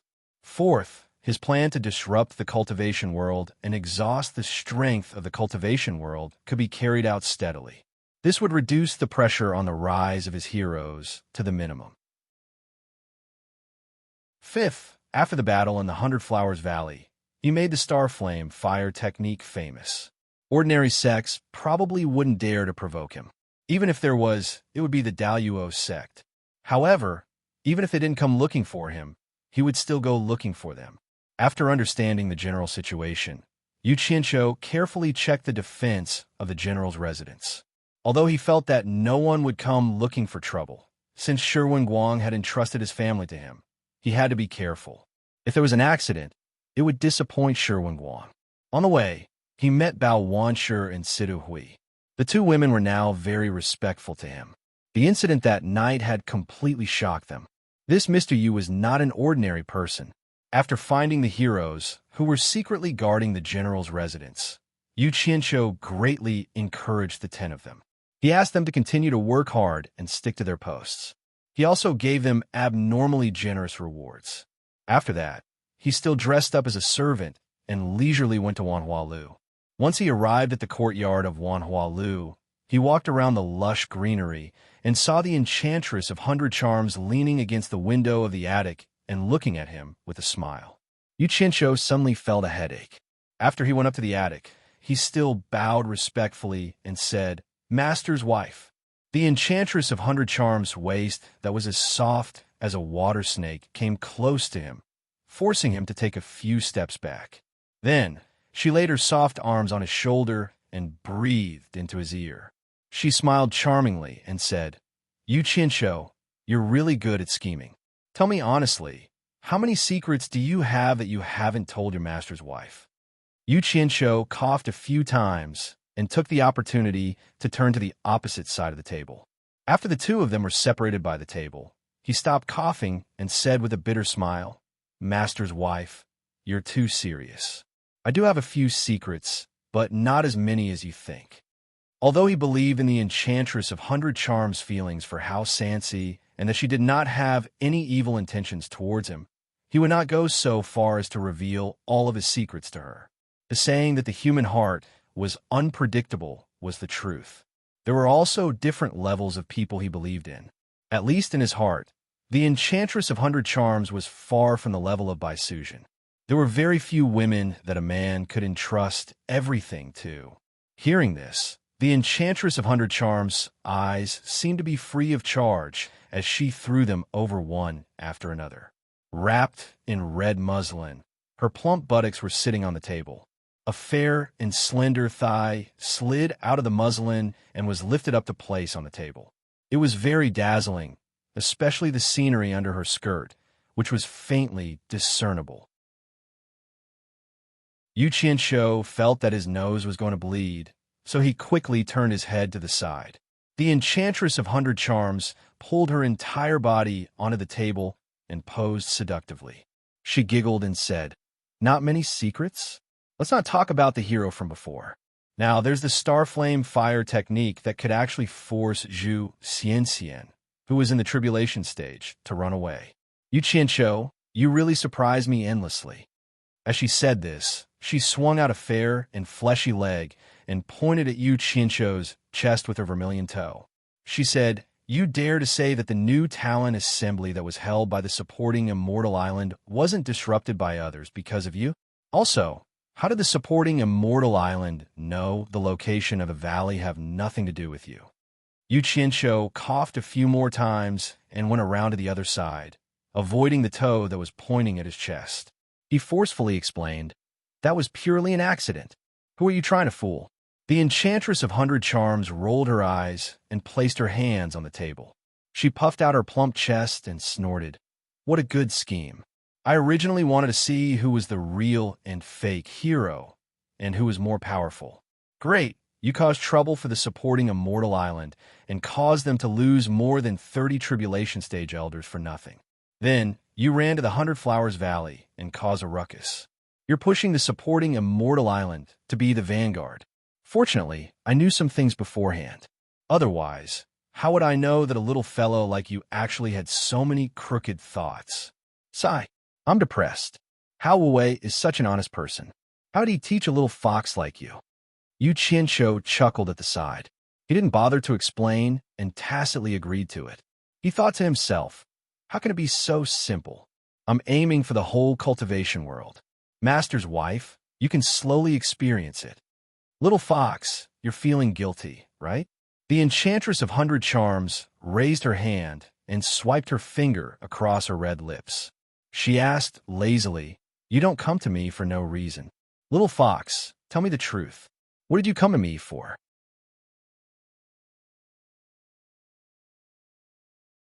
Chapter 256. Mistress, look at what you're saying. I'm here to see you. Yu Qianshou said with a silly smile. Who are you trying to fool? I think you can't wait to avoid me, yet you're here to see me. You're not telling the truth, are you? The temptress was too lazy to say anything more. She pulled the red muslin off her legs, revealing her white, fleshy thighs. Since you're so filial, I can't refuse you. Come, don't go anywhere today. Massage my legs. Yu Qianshou was stunned. His expression suddenly became serious. Now that you've reminded me, I really do have something I need your help with. Too late. The temptress raised her hand and pointed at her thighs lazily. Massage my legs first, then we'll talk about other things. Yu Qianshou immediately chuckled. Mistress, I'm clumsy and uncomfortable. Next time, I'll find you a skilled master to serve you. Cut the crap. If I don't massage today, don't come looking for me next time. The temptress snorted. Damn it, you're trying to take advantage of me. Yu Qianshou's expression twitched. After hesitating for a while, he gritted his teeth and slowly moved closer. He opened his claws and touched the temptress's smooth and elastic thighs. Form is emptiness, emptiness is form. Yu Qianshou muttered in his heart. He looked straight ahead, and his fingers, which were as hard as chicken claws, began to pinch her white and tender thighs. It was torture. As soon as he started, the temptress's body trembled. How was this a massage? It was more like tickling. She quickly covered her mouth with her hands, but she couldn't hold back her laughter. In the end, she couldn't stand the tickling anymore. She pulled her legs back and said weakly, Forget it. I don't want you to massage anymore. If you continue to pinch me, Shenyang's life will definitely end up in your hands. Say it. Find me if you need anything. Yu Qianshou didn't dare to cause any more trouble. This mistress was a seductress among women. She was extremely seductive and seductive. If he continued to cause trouble, he would definitely lose control. He knew his character very well. Calming himself down, he warmed up his stiff hands and said straightforwardly, Masteress, please help me collect the news of the world of cultivators and the movements of various sections. The 100 Charm Demon Ji said with a charming smile, What do you want to do? Could it be that you want to attack another sect? Yes. From now on, he had to keep an eye on the movements of the cultivation world. The matter of the Daluo sect had to be resolved sooner or later, and the revenge of his master could not be delayed indefinitely. I need to find an opportunity. After all, the Daluo sect's strength is extraordinary, so I can't act rashly. But if I do, I'll wipe out the exalted sect completely. That's what I swore in front of my master's grave, Yu Qianshou said solemnly. He wasn't lying, but he had an even more important goal. He needed to borrow the Allure Beauty's information network to keep an eye on the situation of the cultivation world. With the strength of the Yin father and son, he couldn't let others exterminate them too easily, but he also couldn't let others stop. He had to know his limits and act according to the situation at the crucial moment. He had to see when he needed to intervene. In short, he wanted the cultivation world to keep fighting until he could expose his strength. The Allure Beauty was startled. She pulled up the red veil to cover the split of her legs and retracted the seductive look on her face. She nodded and said, "That's not a problem. You can come to me at any time to get the latest news." "Then I'll leave it to you, Masteress. I still have some matters to attend to, so I'll take my leave first." Yu Qianqiu bowed and wanted to leave. He really didn't dare to stay any longer. He was afraid that he wouldn't be able to control himself and do something shameful. "Wait." The allure beauty stopped him.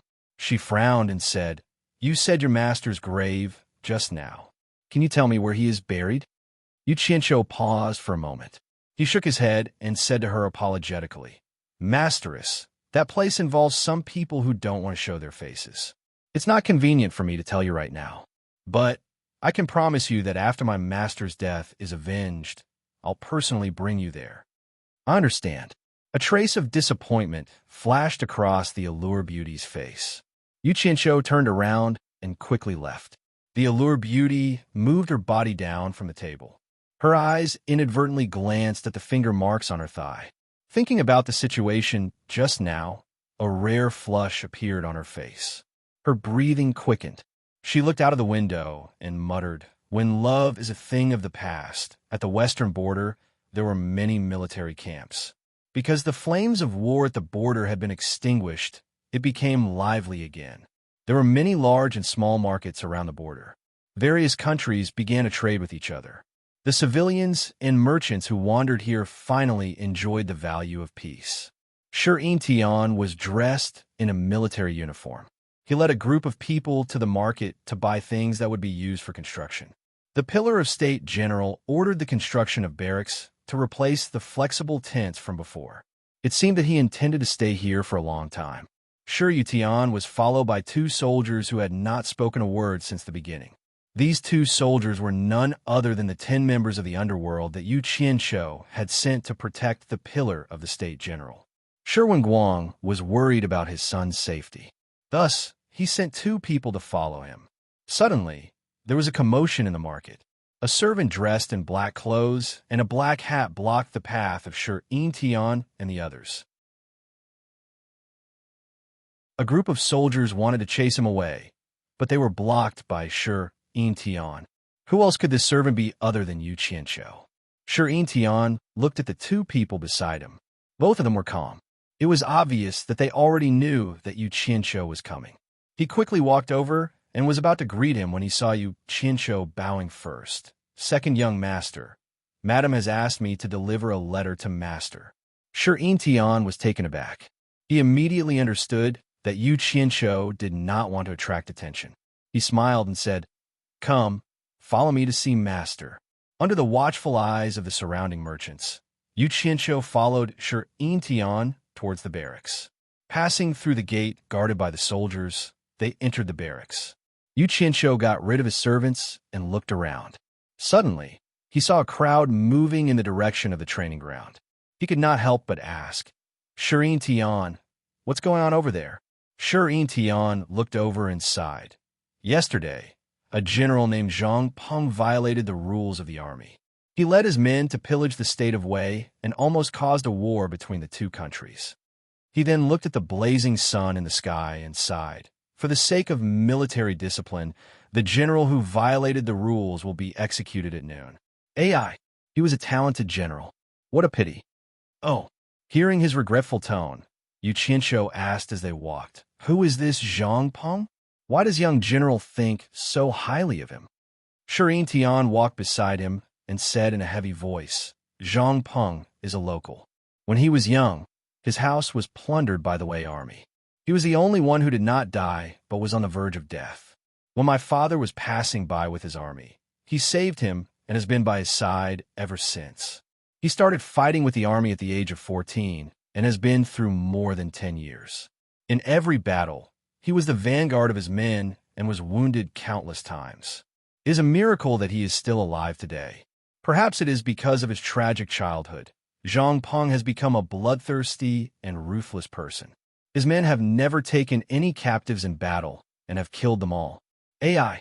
My father did not have the heart to do so, but this is a matter of great importance. Now that the borders cannot be in chaos, my father can only use him as a warning to the others and to uphold military discipline." Yu Qinshu stopped walking. He was just asking casually and could not be bothered to care about a dead man. He did not expect to hear such a formidable person. His interest was piqued, and he waved his hand. Let's go, I want to see what this fierce general looks like.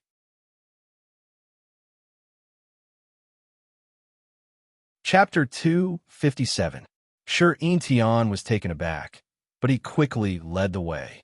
When they arrived at the edge of the training ground, the surrounding soldiers quickly made way for them when they saw the young general. Yu Qinshu silently stood beside Sure Tian and looked at the simple wooden platform. It would have been fine if he didn't look, but once he did, he immediately gasped in shock. A bare-chested man was tied up with his hands behind his back, and an executioner was standing beside him, ready to execute him. The man was tall and muscular, and even though he was tied up, one could still feel the murderous aura emanating from his body. His eyes were filled with killing intent, and it was obvious that he was someone who had been through a lot of killing. What shocked Yu Qinshu was not these, but the fact that this man's upper body was bare. Apart from his face, there was not a single patch of unscathed skin on his upper body. There were all kinds of mottled scars of various shapes and sizes, obviously left behind by the baptism of various weapons. On his chest and arms, there were also a few fresh wounds that had yet to dry. Damn it, this guy really crawled out from a pile of corpses. He probably used his scars as tattoos. Yu Qinshu shook his head slightly. It was a pity that such a good general was killed just like that, but this was not his business. His gaze swept across Zhang Peng's body a few times, and just as he was about to leave, suddenly, someone behind him said softly, "Leader, this man has innate spiritual roots." Innate spiritual roots? Yu Qinshu was startled. He didn't need to turn around to know that it was his subordinate who was talking to him. Others wouldn't call him leader. Yu Qinshu immediately focused his gaze on the man, and after a closer look, he was shocked once again. It really was innate spiritual roots. Anyone who entered the cultivation world must have spiritual roots, and people like Yu Qinshu were only exceptions. Spiritual roots were also divided into different grades, and the so-called innate spiritual roots were the ones with the highest aptitude for cultivation. It was rumored that one could achieve twice the results with half the effort. It seemed that there hadn't been such a person in the cultivation world for a long time, and he didn't expect to meet one. Yu Qinshu immediately turned his head and whispered in Sure Tian's ear, "Spare him. I have great use for him." Sure Tian actually heard the words of the person behind him, and although he didn't understand what it meant, since Yu Qinshu had spoken, his father would definitely give him face, so there was hope for Zhang Peng to live. Thus, he said in a low voice, "This order can only be revoked with my father's order. There is still some time before noon. Why don't Mr. inform my father? Let's go." Yu Qinshu didn't say anything else. Sure Tian quickly led him towards the main tent. When they arrived at the main tent, the other soldiers stayed outside. After the two of them entered, Yu Qinshu smiled at the figure in the middle who was holding a map and said, "General, how have you been?" Shi Wenguang turned around, and his face lit up. He took a few steps forward and bowed. "Mister, you're here." Yu Qinshu smiled and nodded. His main purpose of coming here was to inform Shi Wenguang of the news from the capital and to let Shi Wenguang know that his family was safe so that he could focus on his rebellion. The two sat down, and after explaining the situation in the capital, Yu Qinshu smiled and said, "Great General, I have a request." Shi Wenguang waved his hand and smiled. "Mister, please don't joke around. With Mister's ability, what request do you have for me? I should be the one asking for a favor." Yu Qinshu didn't speak any more nonsense. If he continued, the innate spiritual roots outside would be beheaded. He immediately said with a solemn expression, "I'm not joking. Just now I saw a person who will be executed at noon. I hope that General can be merciful and give this person to me. I have great use for him." Shi Wenguang looked at his son suspiciously. He suspected that his son was the one who begged Yu Qinshu to save Zhang Peng. Shi Tian smiled bitterly and waved his hand. "Father, please don't doubt me. It really has nothing to do with me. General, please don't think too much."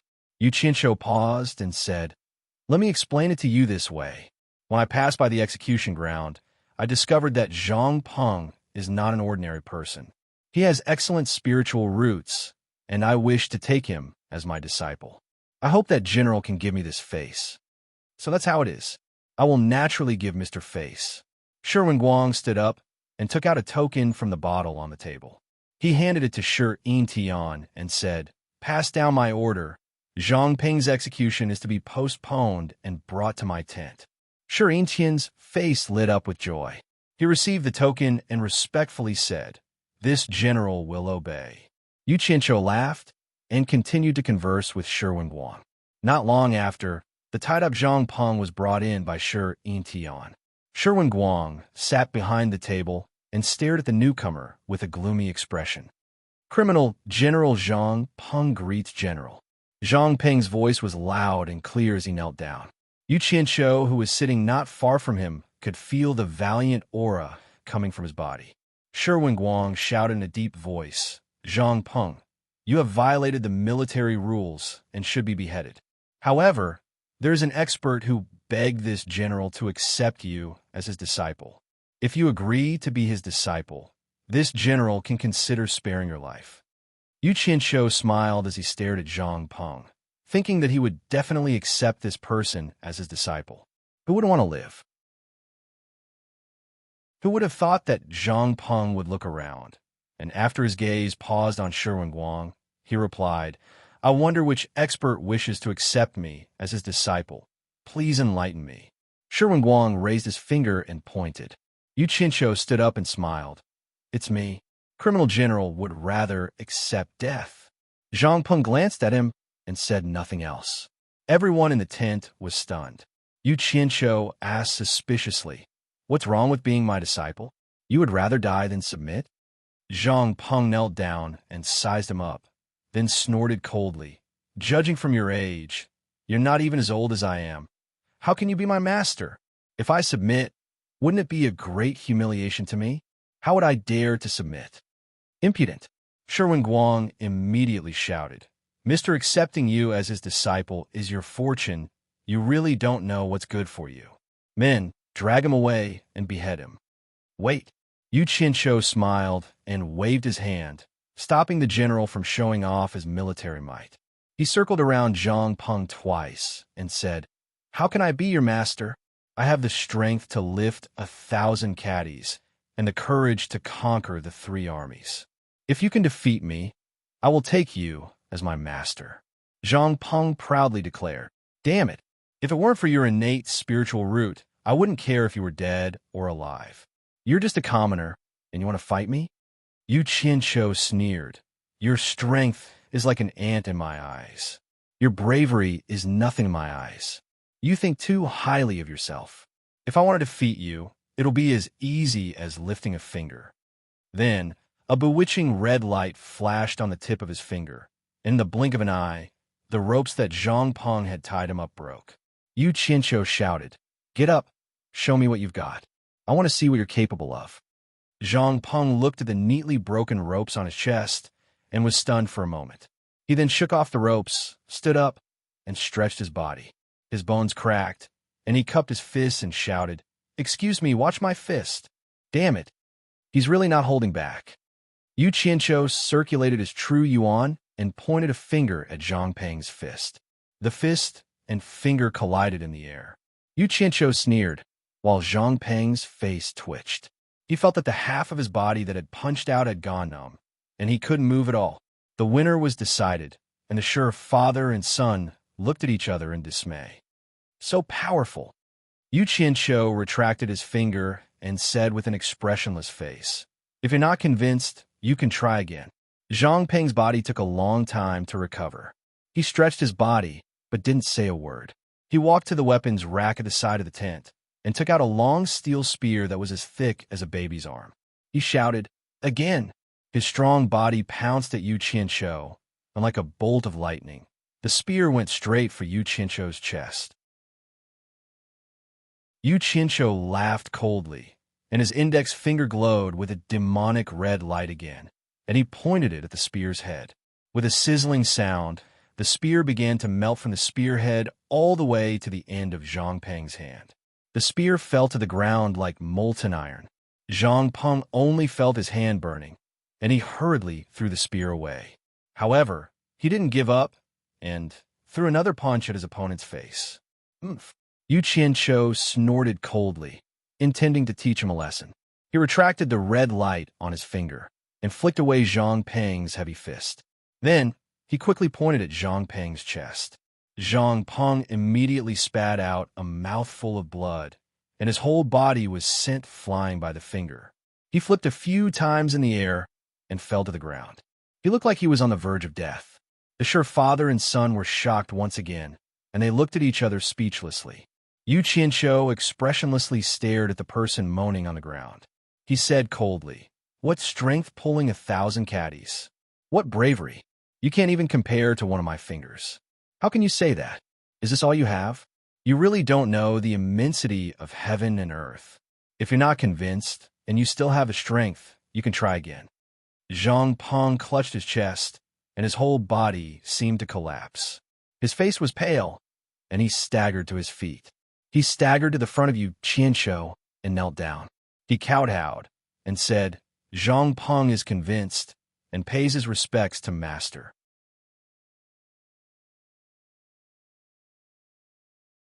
Chapter 258. Yu Qianqiu glanced at him in surprise. He had thought that with his wild and untamed character, he wouldn't give in so easily. He was prepared to torture him again and completely tame him. He didn't expect him to be someone who knew how to adapt to circumstances. He was a promising talent. He allowed him to kneel on the ground and ignored him. Yu Qianqiu summoned 10 hero members and rewarded them generously, encouraging them to continue to work hard and protect Shi Wenguang's safety. Of course, the material rewards were quite generous too. After getting the 10 people to return to their positions, Yu Qianqiu smiled at Shi Wenguang and said, "There's still a long way to go in the future. General, please take care of yourself. I, Yu Qianqiu, will bid farewell here." "Farewell, mister."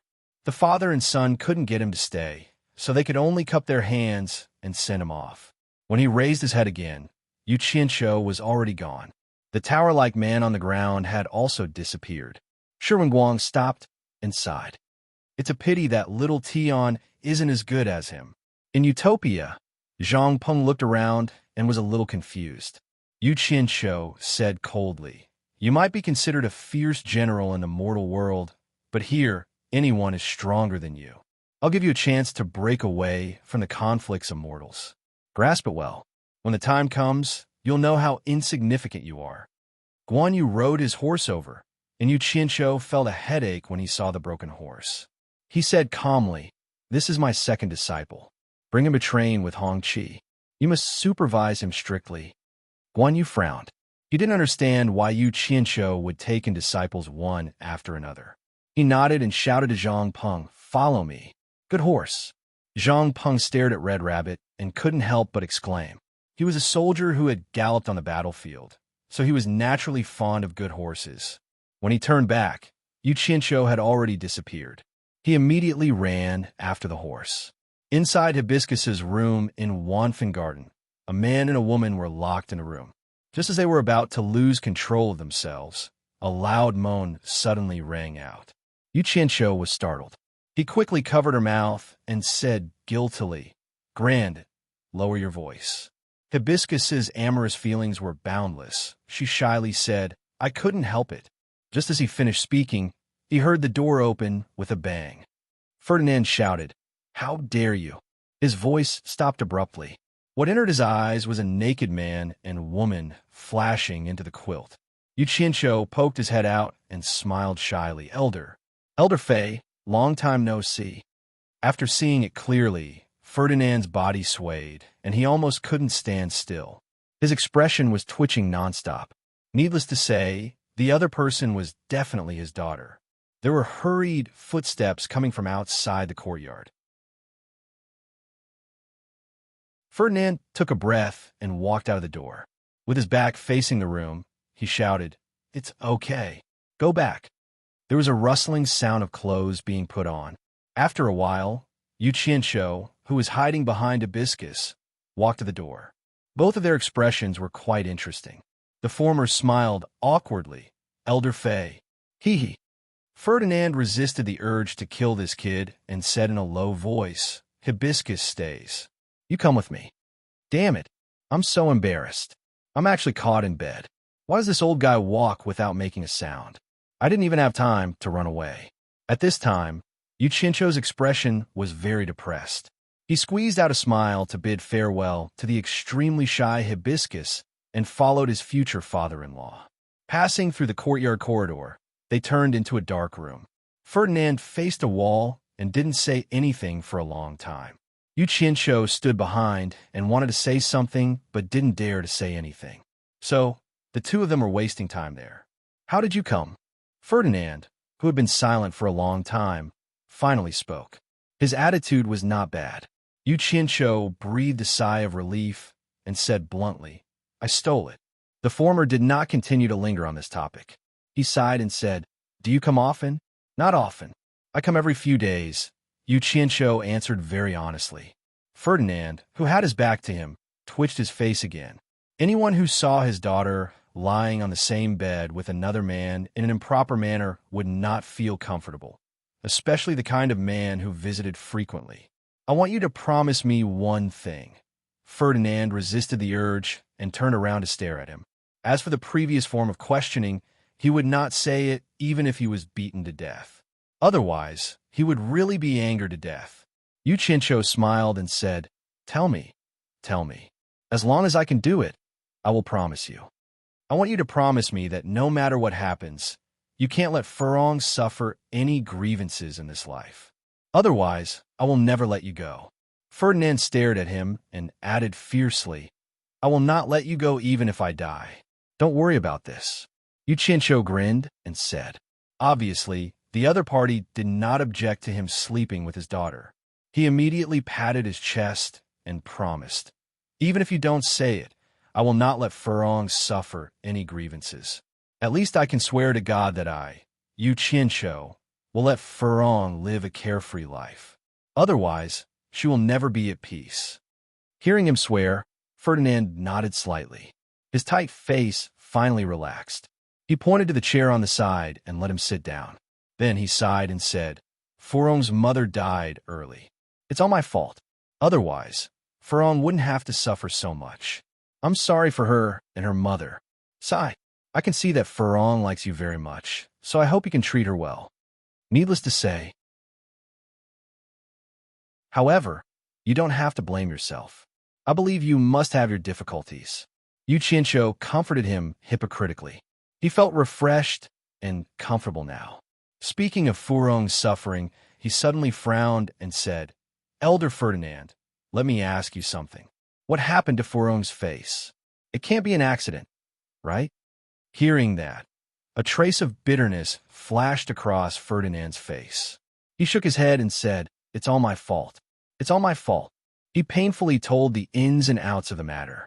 It turned out that Furong's mother was also a female disciple of Wanfangarden. Her appearance was incomparable in Wanfangarden. This could be seen from Furong's appearance. However, when she had sex with Ferdinand, the latter was already Lan Bingshue's husband. To put it bluntly, Furong's birth was the result of Ferdinand's affair with a female disciple of the garden. In the cultivation world, it was normal for a man to have more than one woman. However, Lan Bingshue could not tolerate it, so a tragedy happened. Speaking of Lan Bingshue, there was a secret that outsiders didn't know. Lan Bingshue was not a human, but a monster. She was a jade toad that had cultivated for more than 1,000 years. She was born with an ice spell, and her cultivation had reached the early stage of crossing calamity. She was the pet of Ma Jiugu's father, who was the former Sect master of Fushin Island. At that time, she hadn't transformed into a human yet. After Ma Jiugu's father died, she followed Ma Jiugu. After transforming into a human, she lived in seclusion. Very few people on Fushin Island knew her identity. They only knew that she served Ma Jiugu all year round. Because of Ma Jiugu's reputation, no one dared to ask about her. At that time, Ferdinand hadn't taken charge of Wanfangarden yet. He was just one of the outstanding disciples in the garden. Coincidentally, he had the opportunity to visit Lan Bingshue often. The two of them fell in love and became cultivation companions. However, he didn't know that she was a monster at that time, and no one told him. Later, with Lan Bingshue's help, Ma Jugu passed the position of the principal elder of Wanfen Garden to Ferdinand. On the night when Ferdinand took charge of Wanfen Garden, Lan Bingshue naively thought that her husband would accept the fact that she was a monster after helping him so much. So, she told him about her background and her background. Ferdinand was shocked, but he didn't show it at that time. However, he felt a knot in his heart and gradually had the tendency to alienate her. Then, he met the beautiful Furong's mother. After a long time, something that shouldn't have happened between them. They had been secretly communicating with each other. It was not until Furong was born that this matter was exposed. After knowing this, Lan Bingshue was angry, but she didn't say anything. When Ferdinand left Wanfen Garden, she completely exploded. Not only did she torture Furong's mother, but she also swallowed her mother. She even threw Furong, who was still in swaddling clothes, into a brazier, intending to burn her alive. Fortunately, Ma Jugu appeared in time and saved Furong. If it were someone else, Lan Bingshue wouldn't have let them go even if they had rushed to the scene. Furong's face, which was saved, was also left with an indelible scar from being burned by the fire. After Ferdinand came back to know this, he wanted to fight with Lan Bingshue. However, Ma Jugu came to mediate and became the middleman. She made an agreement between the two. Little Furong was then placed in the mulberry garden to grow up. Needless to say, she suffered a lot. Since then, Ferdinand and Lan Bingshue had always been harmonious on the surface, but not on the inside. This was the course of the matter. After listening, Yu Qinsho touched his chin and sneered. I was wondering why I felt cold when I got close to her. It turns out that she's a jade toad that has been cultivating for 1,000 years. She even practiced some ice spell. In the end, it's all my fault. Ferdinand's face was full of self-blame as he shook his head in pain. This matter can't be blamed on you. The biggest responsibility still belongs to that toad monster. Yu Qinsho squinted his eyes and said in a deep voice, it said that the most vicious thing is a woman's heart. It's indeed true. I don't care what the reason is, and I don't care when it happened. Damn it, you dare to lay your hands on my woman. You have to pay me back with interest.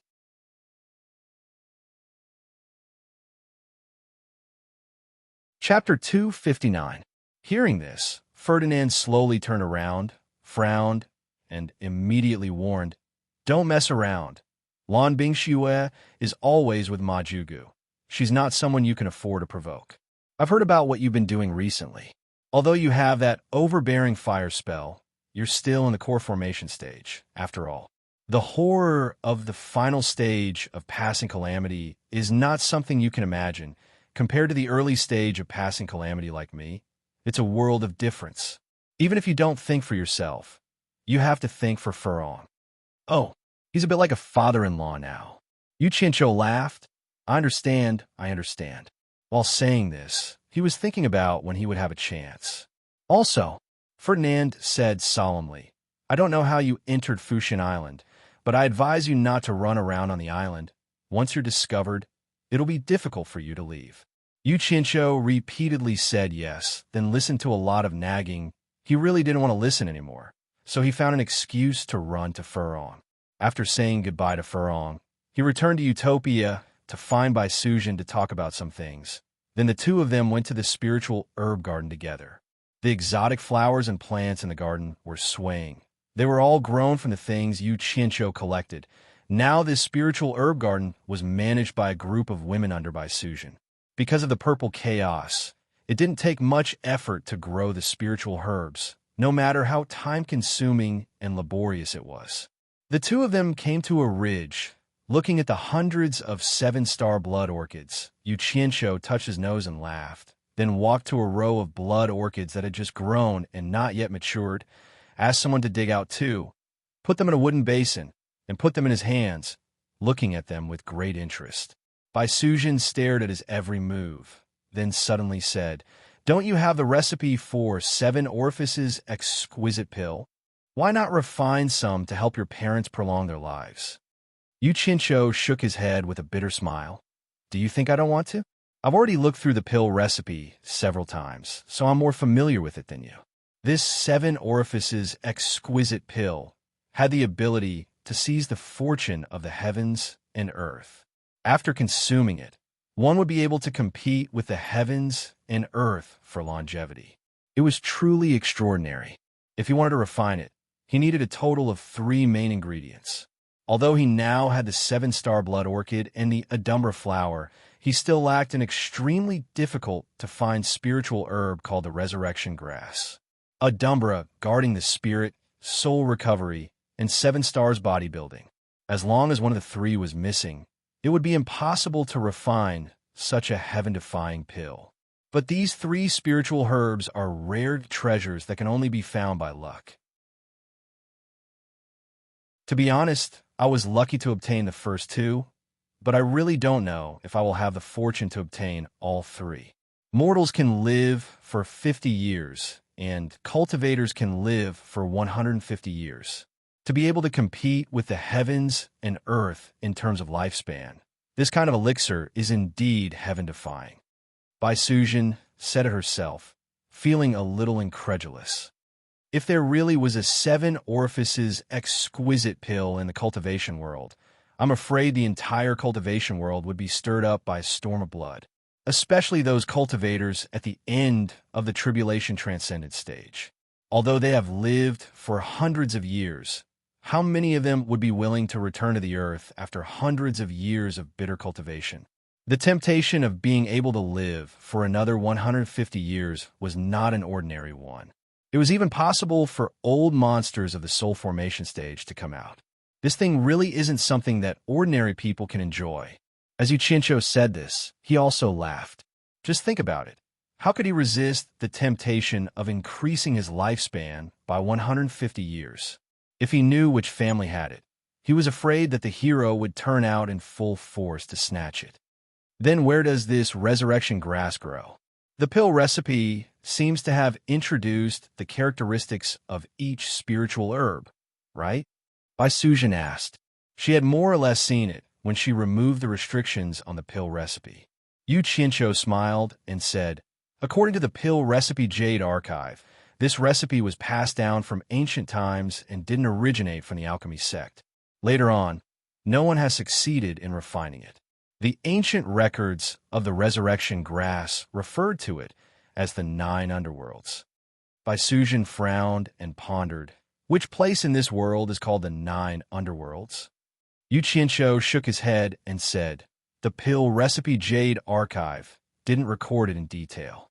It was just casually mentioned, so I didn't know about it before. But his expression changed, and he laughed mischievously. But when the Wu family's patriarch, Wu Sihai, saw my Ghost King's token, he mentioned a place, and it immediately made me realize. If I didn't guess wrongly, the 9 underworlds is the place he mentioned. Sister, have you heard of the 9 underworlds cavern? Hearing this, Bai Sujin was shocked and said, you mean the 9 underworlds cavern, which is divided into 9 levels? Yu Chincho nodded and said, that's right. Wu Sihai was talking about that place. I'm guessing that the 9 underworld cavern is the 9 underworlds cavern. Bai Sujin was startled and said, if the resurrection grass really grows in the 9 underworlds cavern, who in the world can harvest it? Legend has it that the 9 underworlds cavern is connected to the netherworld, which is as famous as the immortal realm. Generally speaking, ghost cultivators at the end of the Ghost King's cultivation level wouldn't dare to go there. Even deity transformation cultivators can only go there lightly. How can ordinary cultivators harvest the resurrection grass? That's just my guess. Yu Chincho frowned and said, I'm going to the demon ghost domain to find the ghost General Meng Yan. It won't be too late to find out more about it. Bai Sujin frowned and moved her red lips. Finally, she stared at the blood orchids in his hand and changed the topic, asking, are you giving these 2 blood orchids to someone? Yu Chincho was stunned and said, giving them to someone? How is that possible? One of them could be sold for tens of millions of high-grade spirit stones. I'm selling them. Selling? Bai Sujin was stunned. She was in charge of the spirit stones of the entire Utopia, and it seemed that Utopia was not short of spirit stones. Yu Qianqiu looked at the blood orchids in his hand, and a smile appeared at the corner of his mouth. He said, I heard that Ong Kwangsung was robbed of 100 million high-grade spirit stones last time. I think those big sects are even richer. Anyway, our blood orchids can't be used up. It's not bad to exchange some spirit stones from them. He naturally had his own plans for doing this. Spirit stones were the foundation to maintain the operation of the various sections. He was very worried that the various sects were so rich. If he wanted to weaken the strength of the cultivation world, he had to cooperate with the economic offensive. He had already made up his mind to throw out some good things every once in a while. Things like the 7-star blood orchids were very attractive and could definitely make the various sects spend a lot of money. However, he didn't want the blood orchids to really play their role, so he deliberately picked 2 pots of blood orchids that had not yet fully grown. Even if the various sects really bought them, they wouldn't be able to mature without a few decades, unless the various sects had treasures like the wood spiritual liquid that could accelerate the growth of the blood orchids. Wu Lixue often lingered in the courtyard of the quiet guest house, where the Wu family hosted guests ever since Yu Qianqiu left. In the room where Yu Qianqiu had stayed, Wu Lixue was in a daze as she hugged the so-called Zhu egg. The scene of Yu Qianqiu telling everyone in the Golu house that she was his woman appeared in her mind again. She finally got rid of the thoughts in her mind with great difficulty. In the blink of an eye, that face with a smirk appeared again. Wu Lixue shook her head and sighed faintly. It was really hopeless. Why did she always think of him? Unfortunately, no matter how she shook her head, the illusory image was still in front of her. Just as she was about to turn around and leave, she saw the bad guy waving at her. Beauty, why are you shaking your head?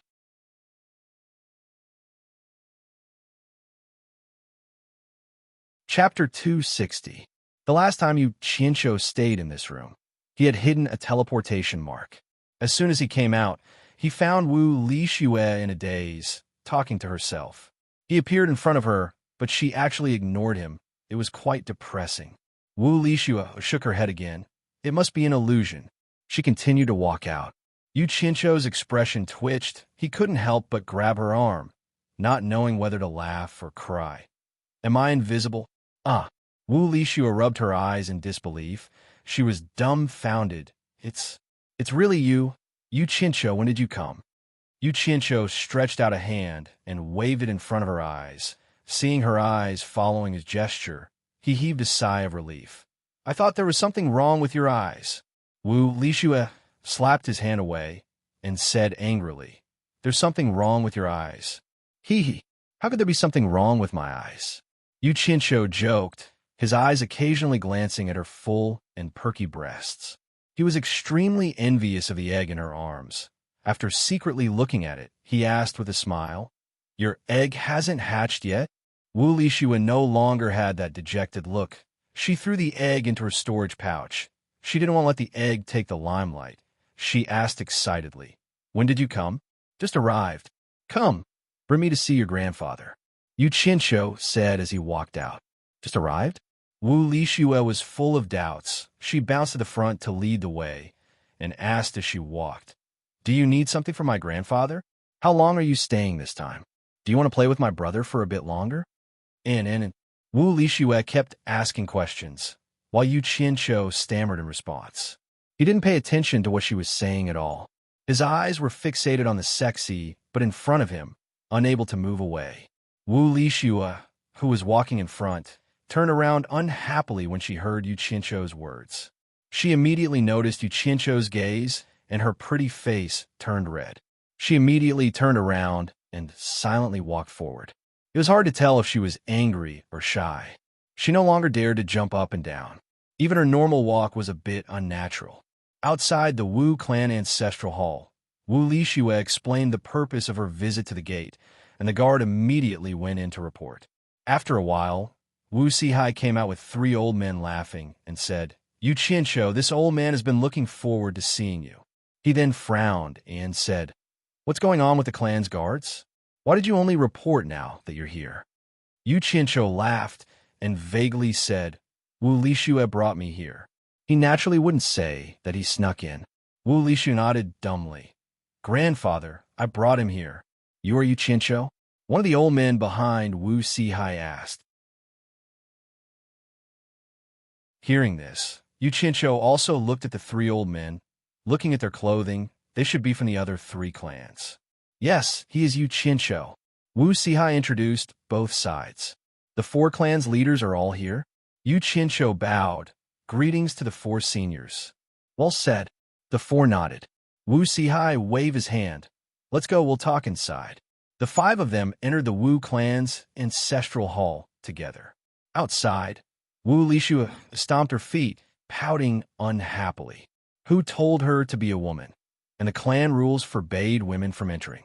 As she paced back and forth, she recalled Yu Qianqiu's gaze. Her pretty face couldn't help but turn red, and she left as if she was fleeing. Aside from Wu Sihai, the other three were constantly looking at Yu Qianqiu, wanting to see what was so special about Yu Qianqiu's fame. Yu Qianqiu's gaze returned to the portrait of Bai Changchun in the main hall. Thinking about the possibility of meeting this legendary character in the demon domain, his heart surged. Wu Sihai broke the silence, laughing. Yu Qianqiu, you came here to fulfill your promise to this old man? Yu Qianqiu turned his head. Yes, I have to fulfill my promise. I heard that you are very familiar with the demon domain. What should we prepare for this trip? Bai Shouji asked. This time, he was going to look for his ancestor. It could be said that his mood was the most indescribable. I can't say I'm familiar with it. I've only been there before. As for the preparations, you can just send someone with me. With me around, there shouldn't be any danger, Yu Qianqiu said indifferently. What big words? Was the demon domain a place to be trifled with? The four exchanged looks. Wu Sihai was very confident in Xiao Chun. He chuckled. How many people should we send?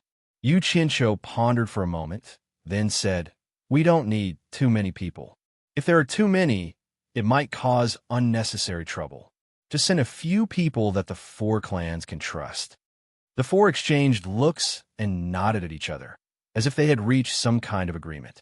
Wu Sihai said with a smile, Yu Qianqiu, how about the four of us go with you? Yu Qianqiu was stunned. His original idea was that it would be best to get Bai Zizong and the others to go. He had a good relationship with them, and he believed that the journey would not be lonely. However, the four old guys obviously wanted to take over his place. He nodded and said, If the four seniors want to go, this junior naturally has no objection. Good. Wu Sihai clapped and said, Then what do you think we should set off? No hurry, I still have something to ask seniors' help with. Yu Qianqiu said as he took out 2 pots of 7-star blood orchids with a smile and placed them on the table beside him. He said, Senior, please help me auction these 2 things. Wu Sihai stared at the 2 pots of blood orchids and was a little stunned. He had handled such things before, so how could he not recognize them? The other 3 saw his appearance and did not know what kind of treasure it was. They walked over to observe it together. Didn't you buy one last time? Why are you selling 2 pots this time? Wu Sihai saw at a glance that these 2 pots of blood orchids were not the original pot. The pot in the grand auction was obviously more mature than these 2 pots. I'm short of money recently. Senior, please spread the news that the Wu family wants to auction the 7-star blood orchids. It is best to auction these 2 pots of blood orchids at a later time. This junior wants to sell them at a good price. Yu Qianqiu smiled apologetically on the side. 7-star blood orchids? These 2 pots are 7-star blood orchids? The 3 onlookers were surprised in unison. I've let the seniors see a joke. I'm really short of money. Otherwise, I wouldn't take out such a treasure to auction. I'm sorry, Yu Qianqiu pretended there. Wu Sihai didn't believe that he had no money. He was looking at him up and down, not knowing what he was doing. The other 3 naturally heard about Yu Qianqiu's wealth from Wu Sihai, and they were a little puzzled. Leave the things here. I will let the Wu family handle it. The spirit stones from the auction will all be given to you without taking a single cent. It won't affect our trip to the Demon Ghost region. Wu Sihai might not know what he was doing, but he still agreed and didn't even want the commission. Sorry for the trouble. I'm short of money, so I can't help it. Yu Qianqiu apologized and smiled apologetically.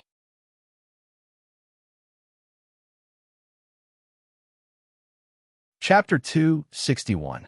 A shuttle-shaped artifact flew quickly from the Wu clan, and it was carrying Wu Sihai's group of 5. Yu Qianqiu sat at the stern and sized up the entire artifact. He clicked his tongue and said, "The Jing clan's artifact refinement skills are indeed worthy of their reputation. This artifact is better than those sold outside. The decorations are beautiful, and the flight speed is so fast. Even the seat is more comfortable. Not bad, not bad." Wu Sihai looked at Jing Feihong, who was personally controlling the artifact, and smiled. "It might be good, but the materials used are also frightening." Yu Qianqiu opened his mouth and wanted to say that it was fine if it was expensive as long as it was suitable. However, when he recalled how he complained about being poor, he kept his mouth shut. He was pondering if he should ask Jing Zhuo to get one for him to play next time. According to their estimations, it would take more than a day to reach the Demon Ghost region. Yu Qianqiu sat at the back and checked the core formation in his dantian. Ever since his core had absorbed the fire element, it was as if there was a fire seed inside. His entire core was activated. He didn't need to cultivate, and he could absorb the true essence to solidify. His dantian continuously absorbed the true essence day and night, causing Yu Qianqiu to absorb the spirit qi in the spirit stones and refine it into true essence. Right now, he had nothing to do, so he secretly pinched a piece of spirit stone to replenish the qi in his body. He didn't know when he fell asleep, but when the heroine of the dream, Wu Lixue, was sacrificing herself, he suddenly heard someone calling him. Yu Qianqiu opened his eyes unwillingly, and it was Wu Sihai who called him. He swallowed the saliva in his mouth and thought, "If only it was a little later, your granddaughter would be naked soon." He smacked his lips and said, "What is it?" The 4 of them looked at each other and didn't know whether to laugh or cry. They were about to enter such a terrifying place like the Demon Ghost region, but this fellow wasn't worried at all and could even sleep. On the other hand, the 4 of them felt relieved. Originally, they were worried that Yu Qianqiu was bragging, but when they saw him being so relaxed and confident, they felt more at ease. Wu Sihai waved his hand and pointed at the flying shuttle and said, "The Demon Ghost region is in front. Which direction should we go?" "So soon?" Yu Qianqiu got up in a daze and walked to the head of the shuttle. In front of him, the land was covered by a boundless, gloomy fog. Compared with the bright sunshine behind the shuttle, it was like another world. Standing on the flying shuttle in the air, he could occasionally hear the gloomy and horrible screams coming from the gloomy fog. This scene was so familiar. Where else could it be other than the demon region? We've also entered the outskirts of the demon ghost realm, but we don't dare to go any deeper. I heard that the top 3 sects of the righteous and demonic paths would send their disciples to compete in the demon domain every few years. I don't know if that's true or not, but I always felt that it was strange. However, it was not a good place to investigate. You have stayed on supporting Immortal Island before, so you should know something, right? Wu Sihai asked. Bulsh *T competition. Yu Qianqiu looked ahead and identified the direction they were heading in. He sneered and said, "It's just nice words. The top 3 sects of the righteous and demonic paths send their disciples here to gain experience and use the demon ghost region to temper their disciples. Originally, they could just train separately, but this place is too dangerous. Even if the weaker sects work together, the more people they have, the easier it is to attract more demons and ghosts, making it more dangerous. However, even supporting Immortal Island can't handle alone. Therefore, the top 3 sects of the righteous and demonic paths gathered together and come here every few years. They even made up a lie to deceive the righteous and demonic paths. However, the last time they came here, they encountered some trouble. I'm afraid they won't dare to come again." In any case, he was no longer a disciple of supporting Immortal Island. Moreover, he couldn't wait for the righteous and demonic paths to be in chaos. Naturally, there was no need to hide it. Yu Qianqiu turned back and smiled at the 4 of them. "Do you know what trouble the 6 sects encountered?" The 4 of them shook their heads. He stared at the four of them and chuckled. They were beaten up by a single person. 5 consecrators and 10 elders of supporting Immortal Island were injured at the same time. Do you know who injured them? It's none other than the person you're looking for. Ah! The 4 of them exclaimed at the same time. Baishoji was so excited that his body trembled. He said, "Is the person you're talking about our ancestor?" "That's right." Yu Qianqiu nodded and said, "It's your ancestor by Changchun. Your ancestor is amazing. TSK, TSK. That level of cultivation really leaves people speechless." Hearing that, the 4 of them breathed heavily. They stared ahead and seemed a little impatient. The flying shuttle can't fly too low. Try to fly as high as possible. Otherwise, it will be easy for us to be attacked. Yu Qianqiu raised his hand and pointed to the left. He said, "It's that direction. Fly as fast as you can. Soon, you will see a tall mountain that pierces through the clouds. That is the Cloudy Sky Peak. We will land on the peak." Got it. Although Jing Feihong was old, he still couldn't hide his excitement. The flying shuttle quickly soared into the sky and suddenly accelerated. It turned into a stream of light and flew in the direction Yu Qianqiu pointed. About 2 hours later, a towering mountain appeared in front of them. The 4 of them looked at each other and nodded. Yu Qianqiu really wasn't talking nonsense. The flying shuttle flew at full speed.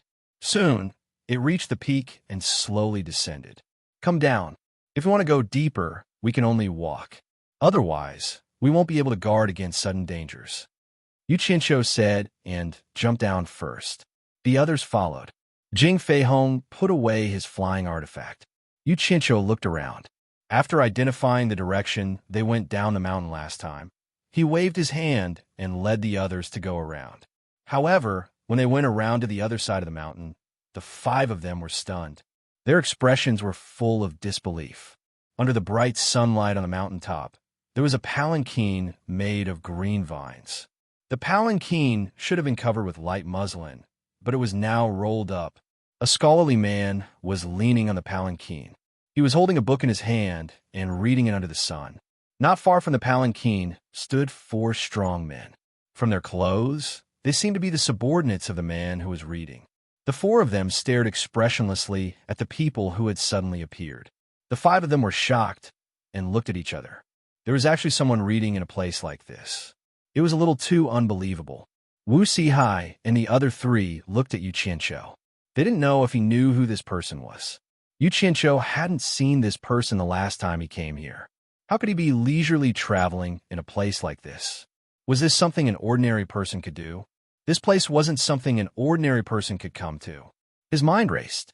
After some analysis, he already had some suspicions about who this person was. However, he didn't dare to be sure. After all, anything could happen in this place. The man in the palanquin didn't seem to notice their arrival. After he finished reading the book in his hand, he elegantly flipped a page and held the book in his hand. He stood up, squinted his eyes, and stretched lazily. He turned to the others and smiled gently. "It's rare for guests to come to the demon domain. I didn't expect to run into them today."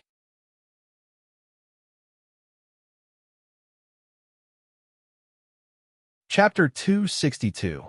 I didn't expect to meet such an elegant person at the Cloudy Sky Peak of the Monster Ghost region. I really wonder if this place is still the Monster Ghost region. Yu Qianqiu looked around and said with a smile, "There are 2 masters in this area. One is in charge of Yin, and the other is in charge of Yang. Since you can be so carefree on the Cloudy Sky Peak, could you be the Yang Master, Demon King Aoli?" The man's elegant expression changed slightly. He looked at Yu Qianqiu in surprise and asked doubtfully, "Who are you? How do you know my name?" "Ghost General Meng, Yin mentioned you to me before," Yu Qianqiu said with a smile. Actually, he was just guessing. Although he knew that there was a Monster King here, he had never heard Meng Yin mention Aoli. He only knew that the Monster King here was called Aoli from Ferdinand. However, it was obvious that he had guessed correctly. "Big brother mentioned me to you before?" Aoli looked at him again and said doubtfully, "Could you be Yu Qianqiu?" "Yes, I am." Yu Qianqiu slowly raised the Black Ghost King token in his hand and said with a smile, "It seems that General Meng also mentioned me to you before." When Aoli saw the Ghost King token, all his doubts disappeared. They looked at each other and said at the same time, "It's an honor to meet you." As soon as the same words were said, both of them were slightly stunned. Then, they laughed at the same time. Wu Sihai and the others were shocked at first. They did not expect this person to be the demon king of this place. When they saw the two of them talking and laughing, they immediately felt relieved. This Yuqinsho was indeed not an ordinary person. The two of them walked closer while laughing. Their expressions showed that they appreciated each other. Yuqinsho stood in front of Aoli and sized him up again. He clicked his tongue in admiration and said, "I'm going to say something that might make Senior unhappy. If I didn't know Senior's identity, with Senior's refined and elegant temperament, who would know that Senior is the demon lord of this place?" Hearing this, Aoli's joyful expression was a little hard to conceal. Although he was a member of the demon clan, he had always admired the elegance of humans, so he imitated them in many ways. Yuqinsho's words could be said to have touched his heart. For a moment, he had a favorable impression of Yuqinsho. He waved his hand and patted Yuqinsho's shoulder. He laughed heartily and said, "What's there to be happy about? Since you're a Brother Meng's friend, you're also my friend. If you have anything to say, just say it." In truth, Yuqinsho found it strange as soon as he saw him. It was not strange for a majestic demonic beast king to transform into a human form. But why was he dressed like a pedantic scholar? If there wasn't something wrong with his head, then he must be addicted to such things. Thus, he tried to flatter the other party, and sure enough, the flattery made the other party very comfortable. AI, of all the things that are inferior, only studying is superior. Yuqinsho looked at himself and shook his head. He sighed and said, "Seeing Senior's elegant demeanor, it really makes me feel ashamed of my inferiority. Of all the things that are inferior, only studying is superior?" Aoli smacked his lips, and his eyes suddenly lit up. Seeing Yuqinsho's ashamed expression, he immediately patted his shoulder and said with a smile, "AI, brother Yu, there's no need to be like this. This kind of Tao of sourness is just my personal hobby. It's not worth mentioning. It's really not worth mentioning." Yuqinsho's inconspicuous flattery immediately made Aoli's spirits soar, as if he had been injected with chicken blood. His face was in high spirits. It didn't look like he was comforting someone. It was clearly a blow to someone else. However, it could be seen that Aoli was indeed happy. In just a few words, the way he addressed Yuqinsho had already changed to Brother Yu. If Meng Yin heard Aoli say that his Tao was the Tao of sourness, he would definitely be dumbfounded. In the past, Meng Yin had casually said something like this, and Aoli almost fell out with him on the spot. But now, he was belittling himself.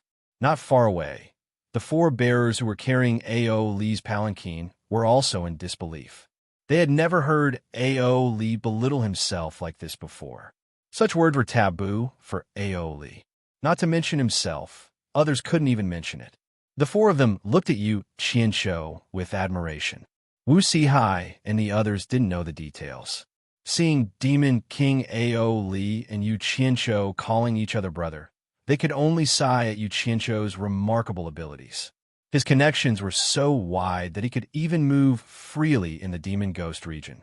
"Brother, cheer up. It's our first time meeting. Don't make it so unlucky." Aoli saw that he was still a little depressed, so he comforted him again. "Sister Yuji is full of praise for you. She said that you are so talented that even I can't compare with you. I was not convinced at first, but after hearing your song, Love Country More Love Beauty, I am convinced." At this point, if he continued to pretend, it would be a little pretentious. Yuqinsho coughed twice and said embarrassedly, "Song is just a strange and obscene skill. How can it compare with Brother Ao's true elegance? Let's not talk about it." He also hit the snake by the root and called him Brother Ao. Aoli laughed and said, "Okay, let's stop here." Then he glanced at Wu Sihai and the others and asked, "Brother, what is your purpose in coming to the Demon Ghost region this time?" Yuqinsho's expression became serious, and he said, "I really have something to do here. I am going to the Valley of Evil Wind to ask General Meng for help. Ha! When I hit it off at first sight. In that case, I will go with you to the Valley of Evil Wind and ask for a drink from Brother Meng. Then he waved to the 4 people behind him and said, You go back first. The 4 strong men respectfully took the order, lifted the green rattan sedan, and left. Yu Qianqiu smiled and said, I haven't been to the Valley of Evil Wind, so I don't know the way. If I can follow Brother Ao, it will save me a lot of trouble. Brother, you are welcome. Aoli patted him and floated in the air. He raised his hand and pointed to the south and said, Let's go. Yu Qianqiu nodded to Wu Sihai and the others to follow him. A long sword popped out and carried him to fly after Aoli. Wu Sihai and the others were at the crossing calamity stage, so they didn't need to fly on a sword. They followed behind Yu Qianqiu at a distance. The 6 of them swooped down in the air, pierced through the dense clouds, and flew into the gloomy and terrifying demon ghost realm. Aoli flew beside Yu Qianqiu, and the 2 of them talked and laughed along the way. As for the 4 people following behind, Aoli didn't even bother to look at them, and he didn't even bother to ask who they were. The Demon King had the arrogance of a demon king. Wu Sihai and the others didn't dare to interrupt. The prestige of the Demon King gave them great pressure. This was the first time that Wu Sihai and the others went so deep into the demon ghost realm. They kept looking around and saw that there were all kinds of scary monsters, and they all stared at them greedily. But when they saw Aoli in front of them, they all hurriedly retreated. Some of them didn't have time to retreat and even knelt down to worship. Wherever Aoli went, all kinds of strange sounds would be heard, and no one dared to make a sound. The 4 of them were shocked. The prestige of the Demon King was really not just for show. Aoli and the others all flew at the speed of Yu Qianqiu. It was already dark when they arrived at the Valley of Evil Wind. Fortunately, Yu Qianqiu was good at bragging, and Aoli regretted not meeting him earlier. Otherwise, how could he have the patience to accompany Yu Qianqiu to fly slowly? Wu Sihai and the others naturally didn't have any objections.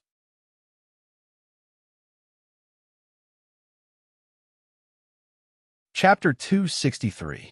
A mountain that stretched for dozens of miles seemed to have been fiercely chopped several times by the sharp weapons of the gods, and many cracks appeared on it. Shrill howls that sounded like the wailing of ghosts and the howling of wolves lingered in the air. A dense, gloomy mist had covered the entire mountain, which was tens of miles wide. Specks of ghost fire were drifting in the air, and chilly winds were constantly gushing out from the mountain mouth. This was the Yin Wind Valley, where Ghost General Meng Yen lived. Before they got close, they felt a little suffocated by the ghastly qi that came from the valley. The mournful Yin wind was like a bone-piercing cold knife. Although it didn't hurt them, it seemed like it could cut into their skin and penetrate deep into their bones. The surrounding temperature also seemed to have dropped to the freezing point, making people shudder. Their minds were also erratic, as if they could be blown away if they were not careful. Yu Qianqiu's cultivation was the lowest.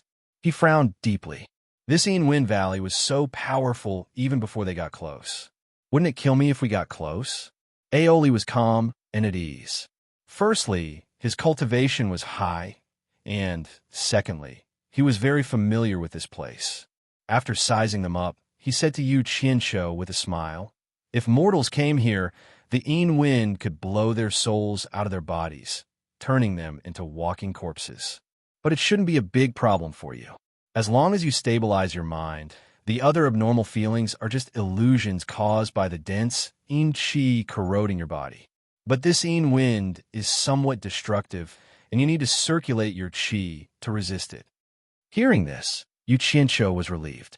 It turned out that the most frightening mental swaying was an illusion. He immediately calmed his mind. Of course, he wasn't the only one who heard this. Wu Sihai and the others, who were horrified, immediately calmed down. They moved forward against the Yin Wind. Aoli said with a smile while flying, It is said that this Yin Wind Valley is the place with the densest Yin Qi in the entire demon ghost domain. Back then, when the Ghost King fought for this place, Brother Ming led the army to suppress them, and that's how he got this treasure land. Isn't it said that the ninth netherworld cave is the place with the densest Yin-Shi? Yu Qinshu asked. Aoli shook his head and said with a smile, the first to eighth netherworld caves are nothing in the demon ghost domain. The key is that the ninth netherworld cave is rare. Why do you think Brother Ming fought for this place back then? It is precisely because of the rare 9 netherworld cave under the Wind Valley that this Wind Valley would not have attracted so many heroes to fight for it back then. There's a netherworld cave here? Yu Qinshu was overjoyed. His eyes lit up as he looked into the valley. When Wu Sihai and the others heard about the legendary 9th netherworld cave, they looked at each other in dismay. Even if they gained nothing from this trip, they would be able to leave a record in the clan register if they could learn about such a place. The 6 of them flew to the front of the valley and landed outside a valley that was shrouded in fog. Aoli shouted towards the valley, "Big brother, big sister, look who I've brought for you." The voice echoed in the valley. Not long after, Meng Yan's voice came from the deep valley. "Oh, is there an esteemed guest coming? Welcome the guests." The welcome the guests was obviously in order. After the words were spoken, the thick fog at the entrance of the valley began to roll. After a dull sound, the thick fog separated to form a path into the valley. A group of people rushed out with flags fluttering on both sides. A general rode forward and cupped his fist towards Aoli and said, "Greetings, King Ao."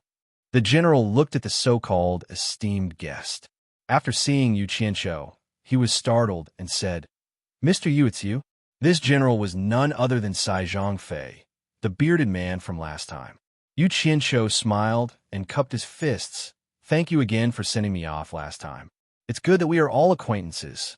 Don't be long-winded. If you have something to say, let's talk inside." Aoli clapped his hands and smiled. Wu Sihai and the rest exchanged glances. Once again, they were impressed by Yu Qinshu's wide range of connections. This fellow, be it human, demon, or ghost, had dealings with them all. To them, it was a little unbelievable. "King Ao is right," Sai Zhongfei urged his horse to make way and wave his hand. "King Ao, please. Mr. Yu, please." He then glanced at Wu Sihai and the rest and said, "Everyone, please. Big brother, prepare the wine for me." Aoli laughed loudly as he walked towards the valley. Yu Qinshu followed with a smile. However, the 4 old fellows were a little reserved. To them, they had never thought that they would be able to enter deep into the demon's domain. Even more so, they did not expect to be welcomed as an esteemed guest by the legendary ghost general. Just based on this experience, there were only a few in the entire cultivation world. After going back and recording it in the clan records, it would be enough for the future generations to admire them. Thinking of this, the 4 of them were a little excited. Finally, they were not as reserved as before. They followed closely behind Yu Qinshu. The terrain in the valley was all the way downwards. Both sides and the ground were paved with fluorescent stones for illumination. After about 100 meters deep, the view before them suddenly became clear. A huge stone archway that was cut into the ground stood in front of them. 2 huge stone sculptures of servants were kneeling on the ground, standing on both sides of the archway. Both of their hands were placed on the braziers on top of their heads, which were burning fiercely. Behind the archway was an underground square. 2 rows of ghost soldiers holding axes crossed each other, forming a passageway. At the end of the passageway was a palace with an open door. The entire palace was richly ornamented. At first glance, one could tell that it was directly chiseled out from the entire mountain. It looked extraordinary, but in the darkness, it was eerie. It lacked the liveliness of a palace in the mortal world. Aoli walked towards the palace, as if he had returned to his own home. Following behind him, Yu Qinshu looked left and right, admiring the extravagance of this underground palace. The 4 old fellows did the same. They stepped on a long flight of stairs in front of the palace and ascended to the palace door step by step. Yu Qinshu was a little surprised to find that there was a plaque on the palace door. Logically speaking, the name of some palace or hall should be engraved on it, but the plaque was smooth and smooth, without a single word, which made people feel a little strange. After entering the main hall, the interior was no different from the interior of an ordinary palace. However, it exuded an ancient and simple and vigorous aura. There's only one word to describe it: grand. In front of a throne high up in the middle was a majestic general clad in golden armor. He held onto a long sword with both hands and looked at the crowd coldly, giving the people below a feeling of looking down on them from a higher position. Beside him, there was a charming woman looking at everyone with a smile. Wu Sihai and the rest looked at each other, feeling a little uneasy. From the other party's disdainful aura and his position, it was needless to say that this person must be the famous ghost general in the cultivation world. They stopped in front of the stairs under the throne. Aoli pointed behind him and said with a smile, "Big brother, look who I've brought for you." Naturally, Meng Yin had already seen Yu Qianqiu. He only nodded at him, but his eyes were unusually sharp and cold when he stared at Wu Sihai and the rest. A red and black murderous aura overflowed from his body that was covered in golden armor, carrying a powerful aura that pressed down on the four of them. Wu Sihai and the rest were shocked. When they looked at Yu Qianqiu for help, they did not forget to circulate their qi to resist. Yu Qianqiu was a little dumbfounded. He guessed that Meng Yin wanted to show off his general's prestige in front of strangers again, but he dared to act cool in front of them without finding out who these four people were. When he found out who was behind these four old fellows, let's see how you can show off later. However, he was the one who brought them here, so he could not stand aside and watch the show. He immediately stood in front of the four people and waved his hand with a wry smile. "General, I'll temporarily be your assistant. You're tuning in to the Romance Rendezvous YouTube channel. We're so grateful for your support, and don't forget to subscribe to join us on this incredible journey through captivating stories.